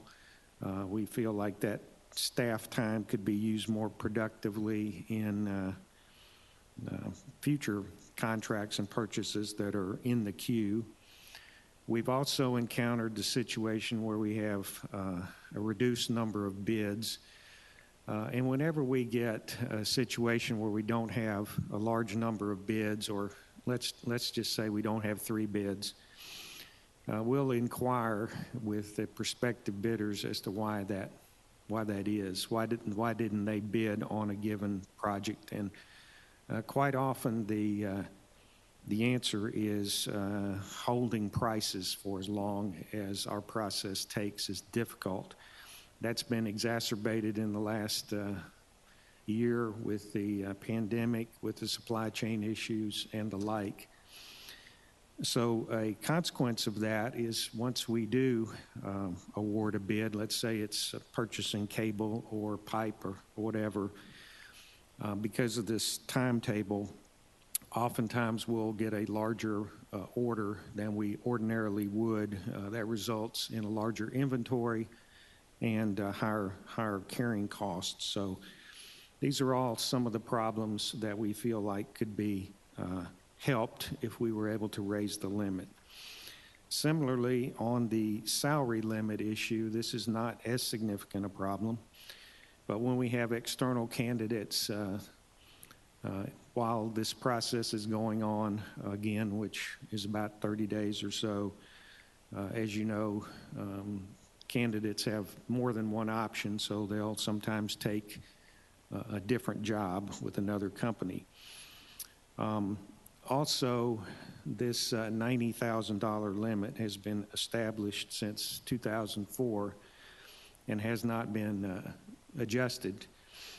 So with wage inflation over time, we're seeing more positions, particularly technical positions like IT and engineering, that are being caught in this limit that may not necessarily have been involved in it back in 2004. The raising of the contract threshold was a recommendation from the Baker-Tilly study back in 2019. They particularly recommended that the Board of Commissioners limit should be raised to $500,000 and that the council not be required to approve really anything but receive a quarterly report by MLGW. So we are not recommending exactly what Baker-Tilly said. We felt like keeping the council in the loop would be the appropriate thing. But we are recommending that we raise the limits for contracts and purchases to $500,000 for both bodies. And then the items that fall over $50,000 and up to $500,000 that you currently approve, we would provide quarterly reports to just let you keep up with what's going on there. And then on the salary limits, we're recommending raising that from $90,000 to $180,000. And we've shown a similar slide to you before. This models essentially if we change the limits in increments. So currently the limit is $50,000. So if it were raised to 100, 200, so on, what does that do in terms of the number of items that need to be approved as well as the dollar threshold? So if you'll focus on the $500,000 limit, you'll see a reduction, if the limit were raised from 50,000 to 500,000, the number of items that would come before the board and the council would be reduced by roughly half, 51%. But the dollars that would be overseen are only reduced 5%. So we feel like this would gain efficiencies, but would not compromise the board and the council oversight of the vast majority of the spending. And this is what we're recommending, since it does involve ordinances with the council. Would go through the 3 reading process. And so we would encourage the council to accept our recommendations and proceed with the ordinance change. And I'll be happy to answer any questions you may have. Council members, we have Warren in the queue. Do I have any other council members? Carlisle, anybody else? Warren and Carlisle. Warren?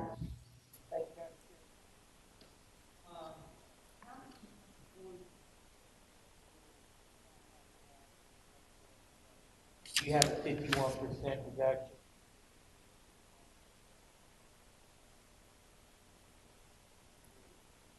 So we have, in the procurement contracts area altogether, we have roughly 20 staff members. It's not that we would reduce staff members, but they would be able to work on projects that are kind of in the queue that are backed up now. We would be able to deal with things in a much more timely manner, so we would be able to really be on top of the procurement process and the contracting process.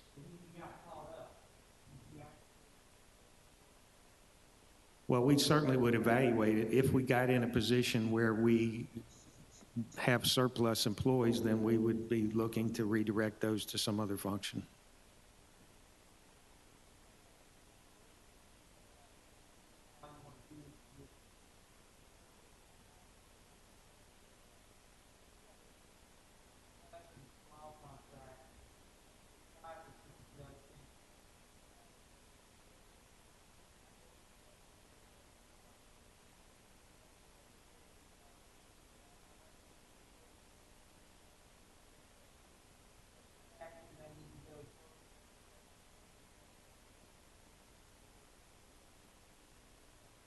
Thank you. Okay. Thank you, Dr. Warren. Councilman Carlisle? Mike. I'm sorry. Thank you, Madam Chair. Yes, I concur with Dr. Warren's last comments there. I think when the Baker-Tilly report first came out, I said that MLGW internally was responsible for their part and we had to be responsible for our part. I don't know, other than maybe an issue with Germantown recently. I don't know a contract that in my 2 years that's come off consent. I think we debated a pharmaceutical issue other than that, but ultimately, when you read the Baker-Tilly report,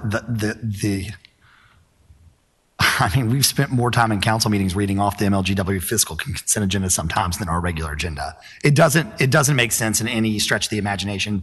And I agree with Dr. Warren's point about oversight, but I don't need to know about a $38,000 contract in $1 billion business. That's seemingly too far. So I'm definitely supportive of that. I would like to give more thought to the employee base. I was more prepared 2 weeks ago when I thought you guys were coming. And I appreciate, where's Jackie? Is she out there? Hey, thanks for the info. And I'll get that to other council members. I'd ask the question, who would be affected above $180,000 a year? And it's pretty much the C-suite is roughly about right. And for me, I kind of want to think about that. I don't know that I necessarily want to weigh in as a council member on you guys hiring an IT specialist, which a lot of times it's that gig. But people that are in significant directors roles, or senior vice president, like a Nick Newman, who's maybe not in the C-suite, but what he does there is critically important to the downstream operations. That's something that I'd like to think a little bit about, but I'm fully supportive of upping.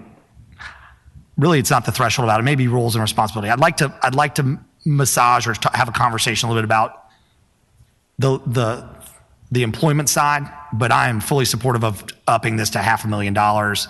I think, honestly, I know there's a lot of history for the $50,000 threshold, but I think it's time to move on from that for me, and let you guys function like a 21st century operation. So I'll be very much supportive of that, and we'll have some more conversation over the next 2 weeks, and maybe you guys can change my mind and we can come to an agreement on the labor side. So those are my thoughts. Thank you, Madam Chair. Let me ask a question before I get to you, Councilwoman Johnson. Is that okay? Thank you. Councilman Carlisle, do you want to hear a response about what the managers, the range of salaries for the managers, that's the level beyond the vice presidents? Well, I've got some information was sent to me about those players, and I don't want to take up the body's time. I'd rather just us move this forward, and over the next 2 weeks, I can meet with them, and if they would have feel like the rest of the council wants to hear it, they can come back and bring it next committee. That way, I'm not holding this process up. Okay, thank you. Councilwoman Johnson. Okay, press your button. Thank you. Thank you, Chair, for the opportunity. Thank you for the information. I have hesitation on making such a change.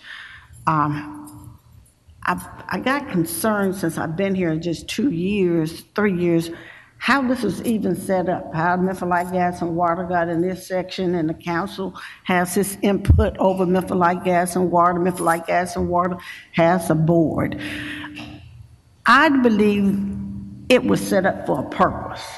I'm not quite sure on what the purpose was, but I do know by you bringing in your issues before this board, the entire community is always made aware of any changes or recommendations. And if you start doing things and you don't come before this board, then the general public will not have knowledge of it.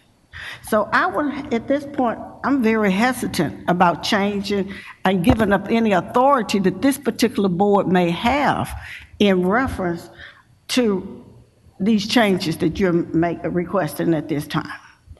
Thank you, Chair. Okay, thank you. Mr. Jennings? May I respond? Yes. So what we're trying to do here is strike a balance between efficiency of our operations and the oversight by the board and the council. And that's one of the reasons that we included the quarterly reporting of everything that you currently see now that would be in excess of 50,000. Below the 500,000 threshold wouldn't necessarily have to be voted on by the council, but you would be fully aware of everything. So again, trying to speed up our process, make us more efficient, make us more responsive to customers, and yet maintain an appropriate level of oversight. That's our goal. That's correct. May I respond? Yes. That you're absolutely correct, and I still think this process still does the best. I understand efficiency. I understand time is money, but at the same time, we are still responsible for making sure that the citizens are aware of everything that's taking place. And we don't want it to appear that we're not being as transparent as we should be, and we're supporting any act that may give that indication. Thank you. Yeah, I have one question. Are your meetings available to the public, and are they announced so that the public can participate? Yes, board meetings are open to the public. They are noticed, so community members, citizens do have access to the board meetings. Are they available via any kind of internet, Facebook? Yes. YouTube? Okay. Yes. Okay. Very much like the council meetings. Okay. Yes. Yes. Councilwoman Johnson. When you go in for approval at these board meetings, are the individuals that you are addressing, have they been elected by the people? And they have to respond to the people in regards to their decisions they make during that vote process? The board members are appointed. And appointed by the mayor. Like many other bodies. Okay. You're not going to get into that? Okay, thank you. Okay. Can I make one Yes, final comment? yes, you may. And then we're going to move on. In addition, of course, the council has the ultimate authority and passage or not of our budget, which all these expenditures are contained within that budget. Okay, thank you. Councilman Warren.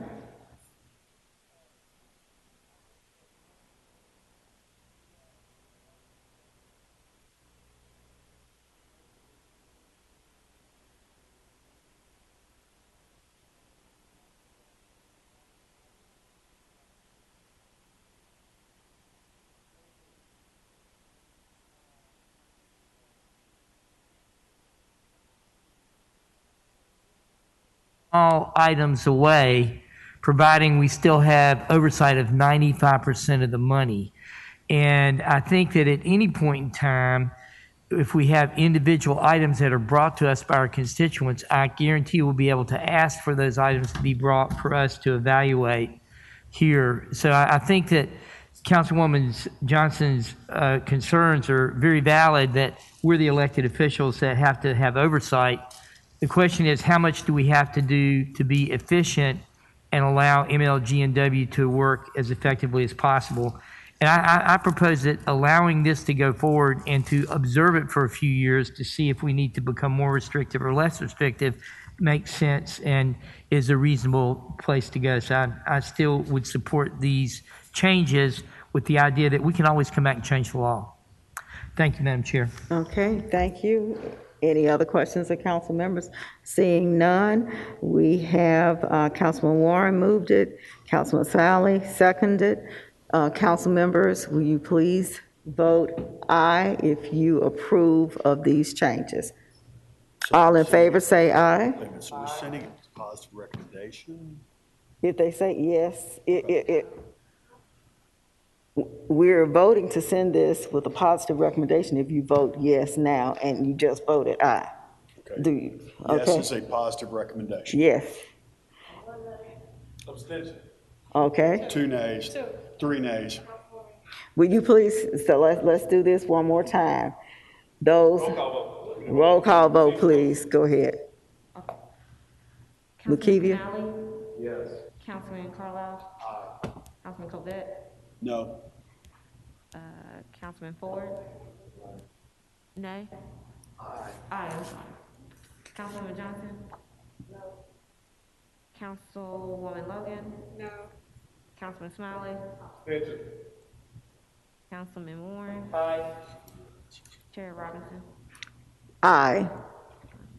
So how many ayes do I have? It passes. It passes. Thank you. That item passes. Thank you. Item number 2 is a power supply update, all council districts requested by MLGW. Who will be making that presentation? Good afternoon. Okay. Councilman Robinson. And welcome back, Thank you Mr. very Weaver. much. I'm glad to be back. It's been quite a road, I tell you. I'm very pleased to bring to you an update on the power supply RFP. This process has been moving along at pace. It's moving along on schedule. So I just want to give you a brief update of what's going on. So our agenda today, we'll talk about the RFP activities. We'll talk about the thermal generation RFP, the renewable RFP, transmission RFP, and some upcoming activities and next steps. So in the thermal generation RFP, we acquire PPAs. We want to acquire PPAs for local natural gas fired generation. PPAs are power purchase agreements. The RFP was issued to vendors on August the 6th. We received vendor proposals on December the 9th. Then MLGW issued cure letters or clarification letters to vendors who submitted non-conforming proposals on January 7th. The update proposals are due on February the 9th. On the renewable side, and other RFPs, we want to get solicited our proposals from solar and renewable providers. So acquiring local solar, MISO renewables, and other alternative resources and solutions can open it up. The RFPs were issued to vendors on September 14th. We received proposals on December 14th. we received proposals on December 6th, excuse me.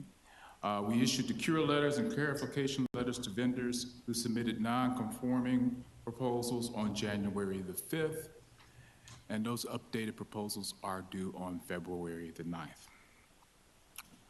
Finally, regarding transmission, as many of you remember, we would have to build transmission facilities to interconnect our facilities with MISO, Metropolitan Mid-American Independent System Operator. The RFP issued it to 15 vendors on July the 12th. This is the longest and most complicated of RFPs. Our submission deadline is February the 4th. Once we get those in, we'll review those proposals and see if the cure letters need to go out, and cure letters will be going out by March 4th, and we will expect updated proposals on April 4th. So, the key activities, we've issued cure letters as necessary. We've already initiated some of our thermal renewable RFP evaluations. That's how we came up with the cure letters. We request an update from MISO on the resource adequacy study, and we're expecting the transmission RFP proposals on February 4th. Let's get all that in. We'll start completing our RFP evaluations, and we'll present some of the results, preliminary results to findings to the board and to the city council. Are there any questions? Council members? Councilman Warren? On these RFPs, what percentage of this process is going to be made public or at least visible about the types of proposals that have been made? And without naming companies or whatever, is there a way that the public can see what you're looking at to a degree without damaging your process? I mean, so we've got some openness about how this is going on, and people can see that it's a fair process. I understand the question. I appreciate your concern, and I appreciate the public's concern around that issue. Our procurement process, our normal procurement process, does not release the name of the vendors until after we have made an intentional reward. So that's toward the end of the process. At the end of that process, of course, we'll have public meetings regarding who we selected. The proposals themselves will be out for all vendors at that point. People can pull cards and make various presentations to the board and city council if they shall choose. So after you make your initial decision, there'll be no contracts awarded until after that comes to city council for us to hear the process. Is that correct? That is correct. Okay. So I think that's something that the public needs to understand, that as this goes forward, the process will become transparent once you guys have made your initial decision. Is that correct? That is correct. And that decision requires this council's approval to move forward. That is correct. Okay, great. And thank you very much. I think that's going to make a lot of people calm down a little bit so we can get the data in. Thanks a lot. You're welcome. Seeing no other council members in the queue, thank you.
do it? Okay. Good evening. Good evening. It is February the 1st, 2022. The meeting of the Planning and Zoning Committee of the Memphis City Council is hereby called to order. Lakeithia, will you please call the roll? I'm fine.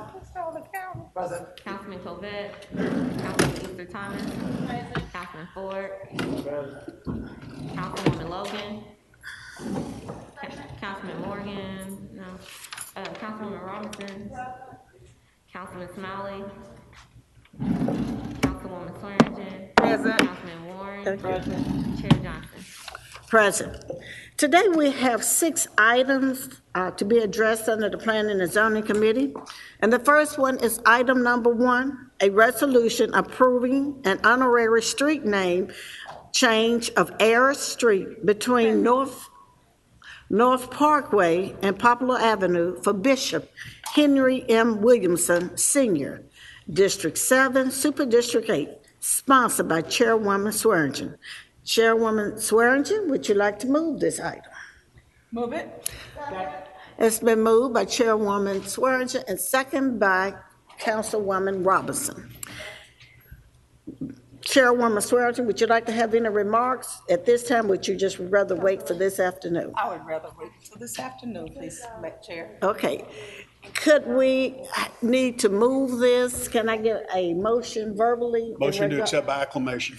To accept by acclamation. Any opposition? No objection. No objection. We'll see it this afternoon. The second item is a resolution approving an honorary street name change of Negley Road between Rains Road and Shelby Drive for Reverend Dr. James O. Pope, Senior, District 6, Super District 8, sponsored by Councilwoman Johnson, myself. It's been moved by Frank Covette and second by Swearingen. Again, can we get this approved by acclamation, accept by acclamation and move it on? Without objection. Any, no objections. Thank you. Madam Chair, can we take items 3 and 4 together? 4. Well, I think people might, it's a little different. It'll be quick. It'll be quick. Item 3 is a resolution approving an honorary street name change of Westmont Road between Castlewood Avenue and Western Park Drive for Coach Shirley McRae. Move it. Super District 6, Super District 8, sponsored, move. Okay. Move to accept by acclamation. Move to accept by acclamation. Any opposition? No opposition. We'll see you this afternoon. Item number 4. Move it. A resolution honoring street name change of Highland Street between Central Avenue and Southern Avenue for Jimmy Jamison. Move to accept by acclamation without objection. Thanks. Any opposition? No opposition. I'll see you this afternoon. Rock on. Item number 5. Maybe we can slow it down. Is SUB 21-39, 1925 Union. Oh, let me back up. I think we're going to, is the applicant here? Okay. 1925 Union Avenue. It's in District 5, Super District 9.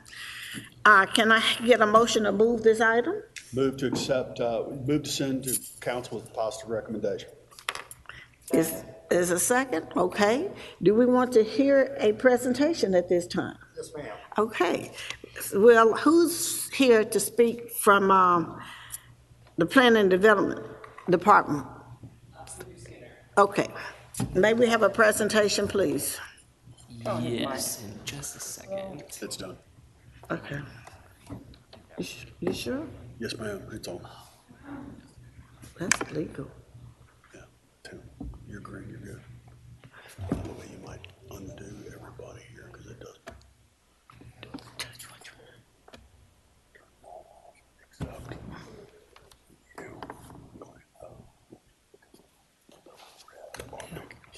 Mm-hmm. There you go. Here.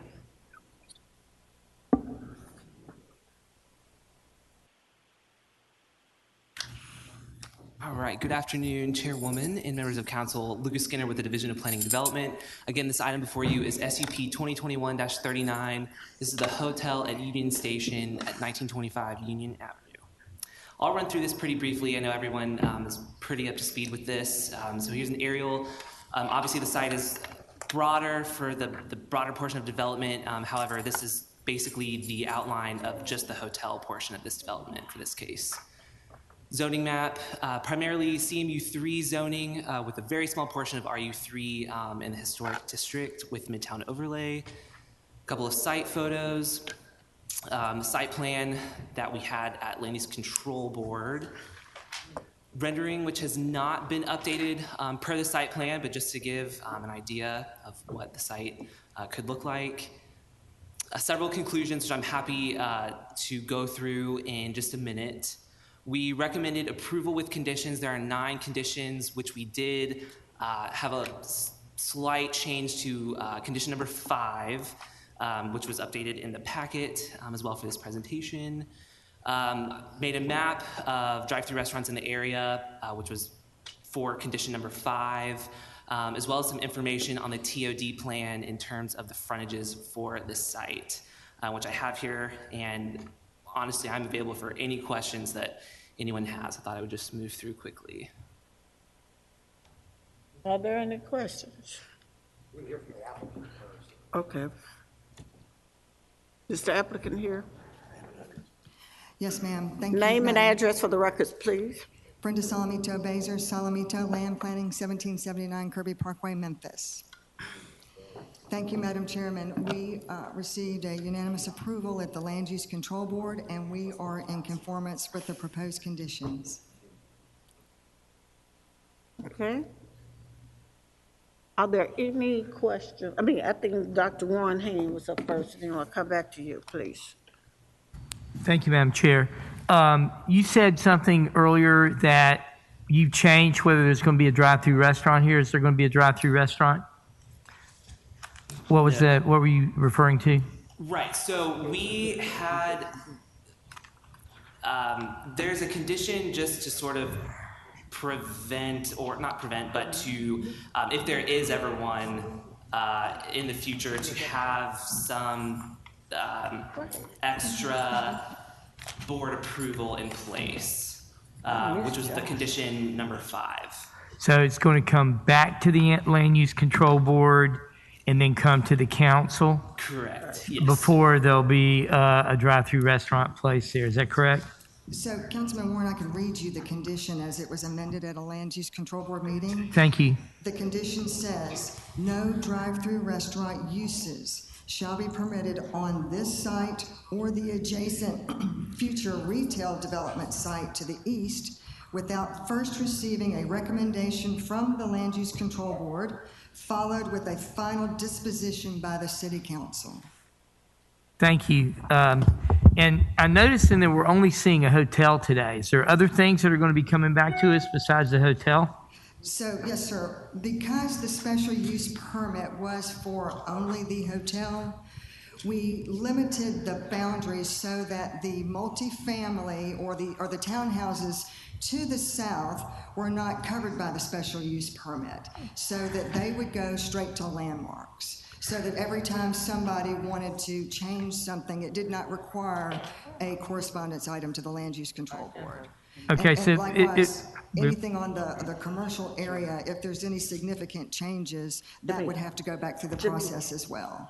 Okay, so housing goes to landmarks, retail comes back to land use. Is that pretty much the breakdown? Goes back to the Office of Division of Planning and Development. Planning and Development. And I guess the only question I've got is I look at that and you've got a little square of land back there that doesn't look like it touches anything. What's going in that square? Yeah, because we're not seeing what the hotel is, but you can see there's like the original rectangle and there's a small rectangle in the southwest corner that I can't figure out what that is. Are you referring to that little bit of parking that's down in the bottom left right there? Can you show the do you see slide that's got the little red outline? If If you keep going back, there's a slide with a red outline. There, one more. Well, I'm trying. Hold it. So you just went by it. One more back. Stop when you see the hotel. There, right there. See that little divot on the upper right hand corner? What is that? So that is parking for the site.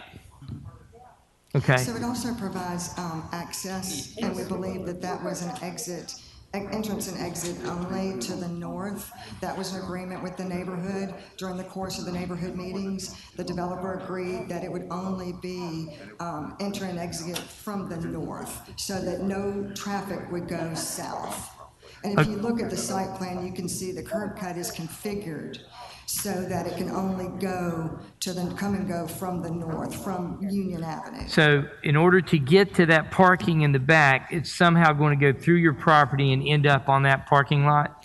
There are 2 points of access for the hotel boundary. One off of Union, you can see on That's the the site northern plan. access, right? And then the one there to the south. And the neighbors were in agreement with this scenario. That you could have entrance from the south or exit? Or Not from the south, no, sir. From Barksdale, from the street. It's the southern part of the site plan, but no access coming from the south. That's wrong. okay, it's coming from the west. Coming from the north, which is And that's not an open area at the bottom left-hand corner of your screen? It's right in, right out off the side Yeah, street. so You this can only was- make a right turn in and a right turn out off the side street. This was somewhat of a compromise that we all came to agreement with. So Linden will not have a public access. So now we have public access from Union and then also on Barksdale. That was what I was trying to figure out. Where it was coming in? It's Barksdale. Thank you. Thank you. Councilman Carlisle. 1 minute. Okay, thanks. Thank you. Yes, $3.5 million disposition by the city will take 60 seconds. So, as I predicted, here we are with just a hotel use back. You don't need a special use permit for the retail. So the retail is already by right, just Correct. to make that clear. According to the zoning, yes, sir. Yes, and so you need a special use permit specific to the hotel site by the UDC, which is why it went through. Yes, sir. And then the rear part of the property is within the landmarks district, the historic, so it requires you, no matter any use, to go before landmarks for a COA, correct? That is correct. But all three can happen without the other's approval, meaning I can approve the hotel and you don't have to build any other pieces, correct? Yes, sir. So I'm going to kind of go back a little. Originally, there was a special use permit filed on the entire property. Right.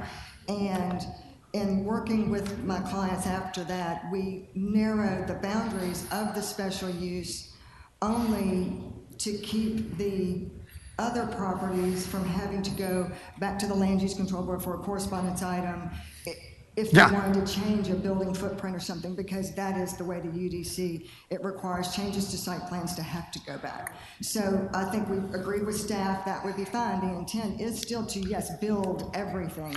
However, to limit the processing for the hotel special use permit, the commercial site. We're chewing up tons of clock here. In accordance with the commercial zoning and. I got it.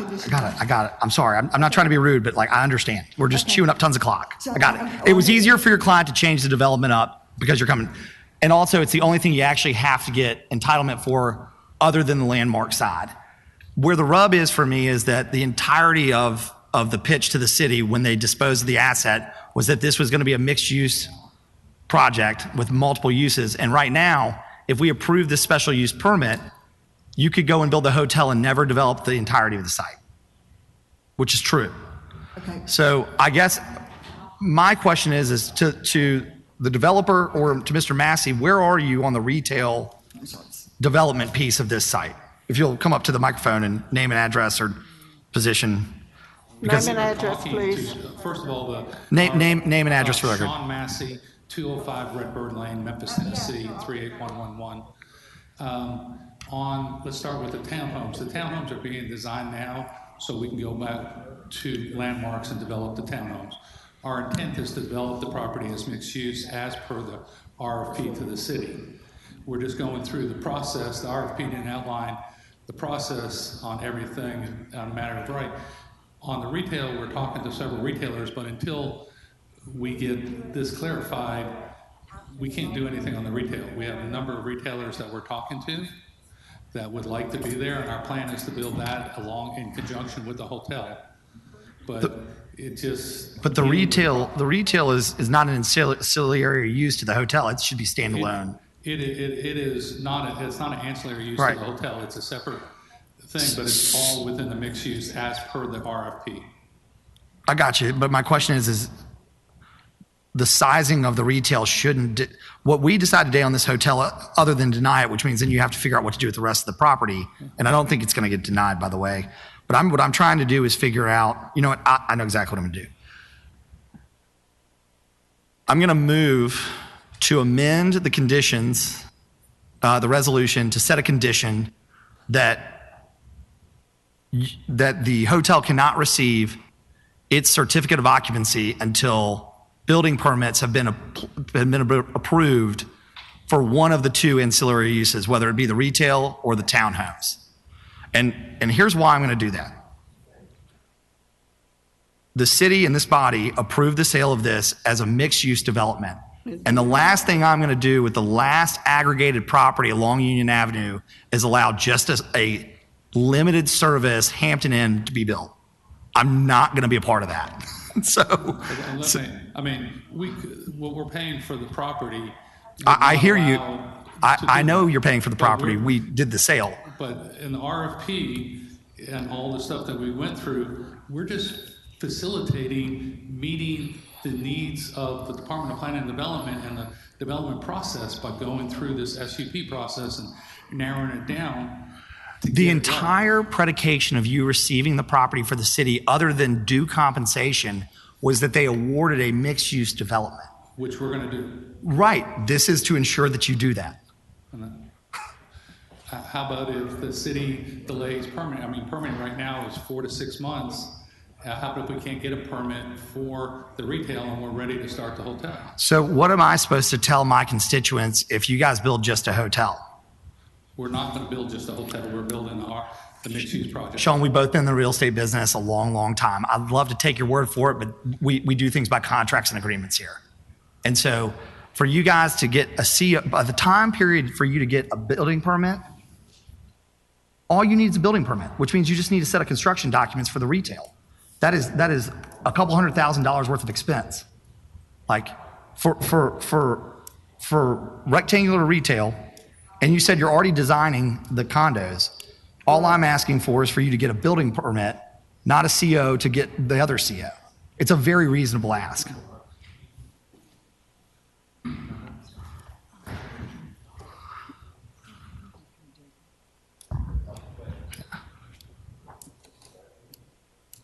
So,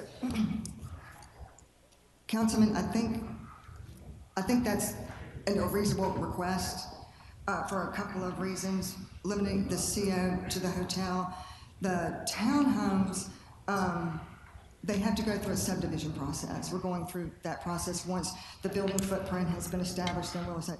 Would you consider it being approval of the subdivision, no CO contingent or approved until the subdivision is approved? No. Where are you in the design of the hotel? I'm sorry? Where are you in the design of the hotel? The design of the hotel? Yes. Do you have CDs, DDs? Are you in schematics? You've seen the preliminary drawings for the hotel. Yes. For us to go forth, we have to get this approval before we spend $700,000 on a design of the hotel. I got it. You just answered my question, which means you haven't even designed the hotel. So by the time you design it, get your permits for the hotel, build it over the course of 18 months, you're a year and a half to 2 years to even needing a CO for the hotel. That's 2 years to get a building permit for strip retail. That is a wildly reasonable ask. Or I said one or the other. Right. Clearly, it could be the retail. One other use. So that is a beyond reasonable ask. Okay. We'll take it. It's unfair, but fine. But we can debate what's fair and not fair. The city disposed of an asset predicated on an RFP. What would be fair would be to require you to build all of it at the same time. But I'm not doing that.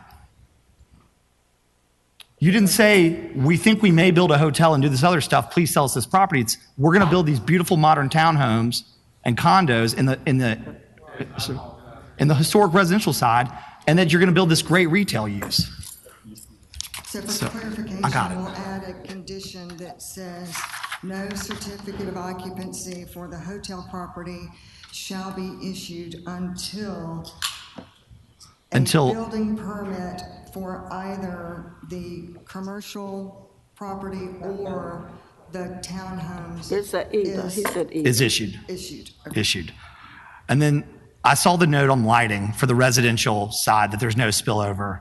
I am curious to know what the lighting requirements will look like. I know that's going to go through, so I'm really talking to DPD. I really would like to see something that's more befitting of that area, especially towards the rear of the property as it bleeds into the residential neighborhood. And I'm really, really, really, really sensitive, and I know Doc will be since he's close by, on the skin of the building. And I know that we've got this render, but things happen in value engineering. So I'm very, very sensitive to the skin of the building. What is the anticipated skin going to look like?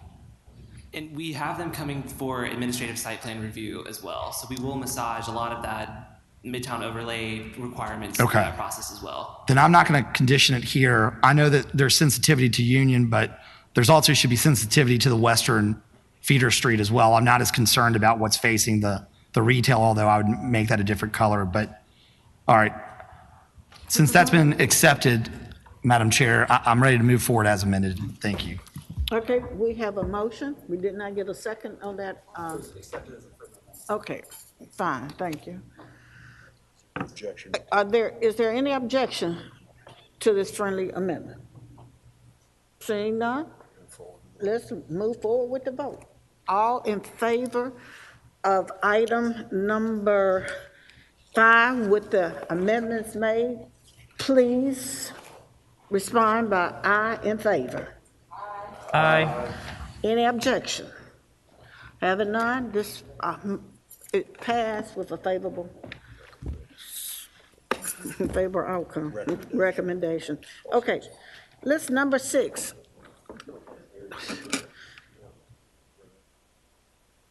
Good points, Chase. I had to give it to you. I'm done. Okay. Okay, it is,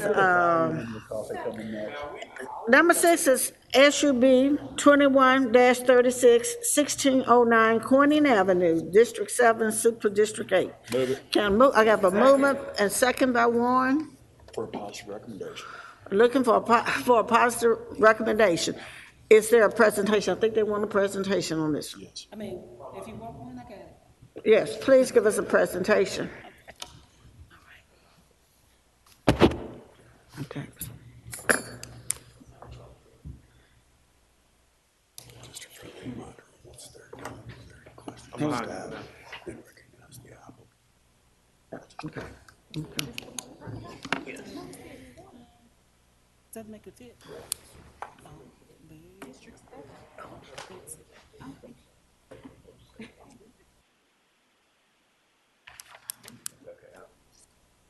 Good afternoon. Teresa Shelton. You may proceed. Oh, I'm sorry. Okay, we have before you SUP 2136, special use permit for 150-foot monopole communications tower located at 1609 Corning Avenue, represented by Lou Katzerman. This will actually sit on 1.5 acres. It's in the residential 6 zoning district. This is just a vicinity map showing the location.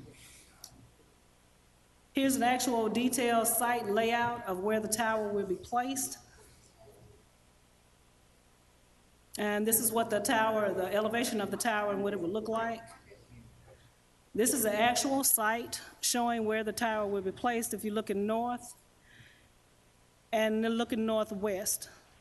It does show that on the Memphis 3.0, it does not address cell towers. In conclusion, of course, the request is for a 150-foot monopole communication tower within a residential 6 zoning district. Staff agrees the approval criteria in regards to the special use permit is set out in the Unified Development Code. Staff agrees the requirements for this special use permit cell tower is set out in the Unified Development Code, paragraph 2.6.2 I1 are met. The proposal will not have substantial or undue adverse effect upon the adjacent properties, the character of the neighborhood, traffic conditions, parking, and other matters affecting the safety and general welfare of the community. Staff approval is with the following conditions as listed here. I'm here for any questions if you have any.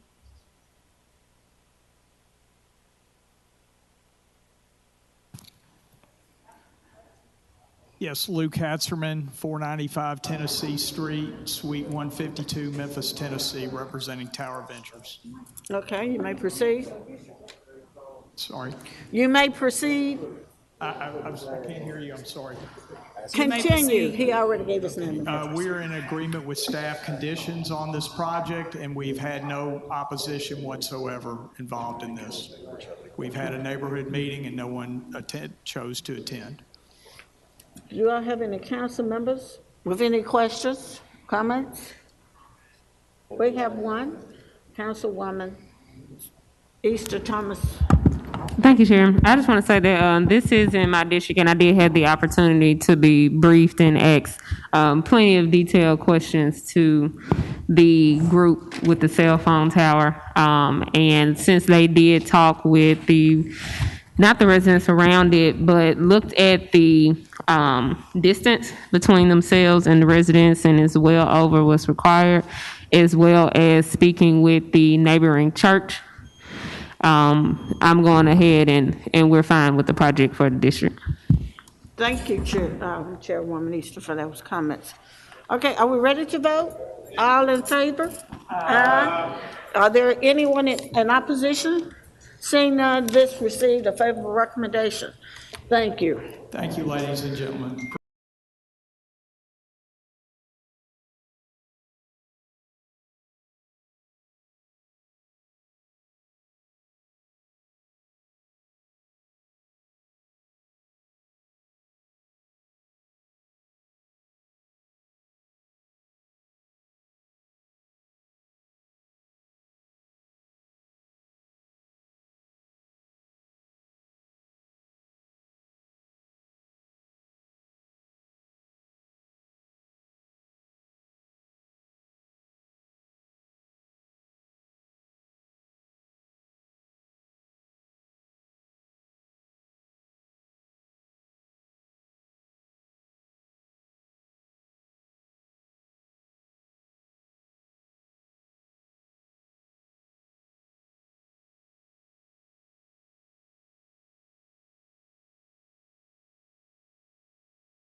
my notes.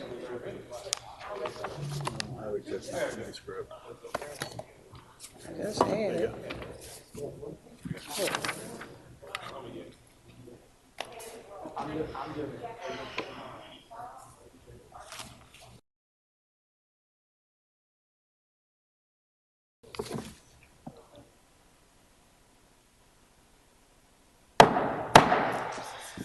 The February 1st, 2022 executive session of Memphis City Council is hereby called to order. Mr. Bacchus, is he present? Will you please call the roll? Thank you, Madam Chair. Councilwoman Logan. Present. Councilman Colvette. Here. Councilwoman Robinson. Present. Councilman Morgan. Councilman Ford. Councilwoman Easter Thomas. Councilman Smiley. Councilwoman Johnson. Councilman Carlisle. Present. Councilman Canale. Councilman Warren. Present. And Madam Chairwoman Swearingen. Present. Thank you very kindly. The first item on the agenda today is a resolution celebrating St. Jude Children's Research Hospital on 60 years of pioneering research and treatment. All council districts. The resolution is sponsored by all council members. May I please have a motion and a second to hear this item? Move it. Second. It has been moved and seconded by acclamation. Councilwoman Easter Thomas, you are recognized. Thank you, Chair. I just would like to go ahead and get this passed so we can make sure that we honor St. Jude later at our full body meeting. Thank you very kindly, Councilwoman Thomas. Is there anyone else that would like to make any comments regarding this resolution? Are all in favor, please say aye. Aye. Any nays? This item is in the chair. I am in favor. This item passed. At this time, we have no items being held.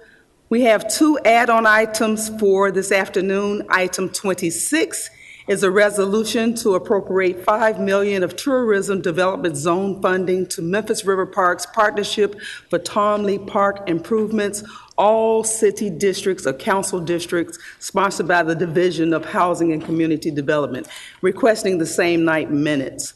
Item 27 is a resolution to accept, allocate, and appropriate federal grant funds in the amount of $1,294,130 under construction for EN 01062 Mississippi Boulevard Pedestrian Crossing Project and appropriate GEO bonds in the amount of $264,000 under EN 01062 District 6 Super District 8 requested by the administration.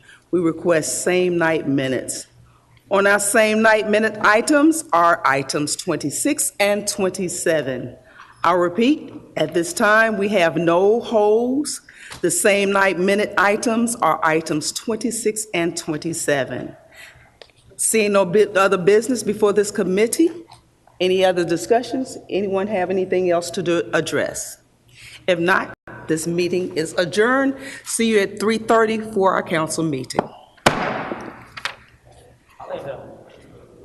Easy peasy. Still on time frame. They're still calling for winter death on Thursday morning.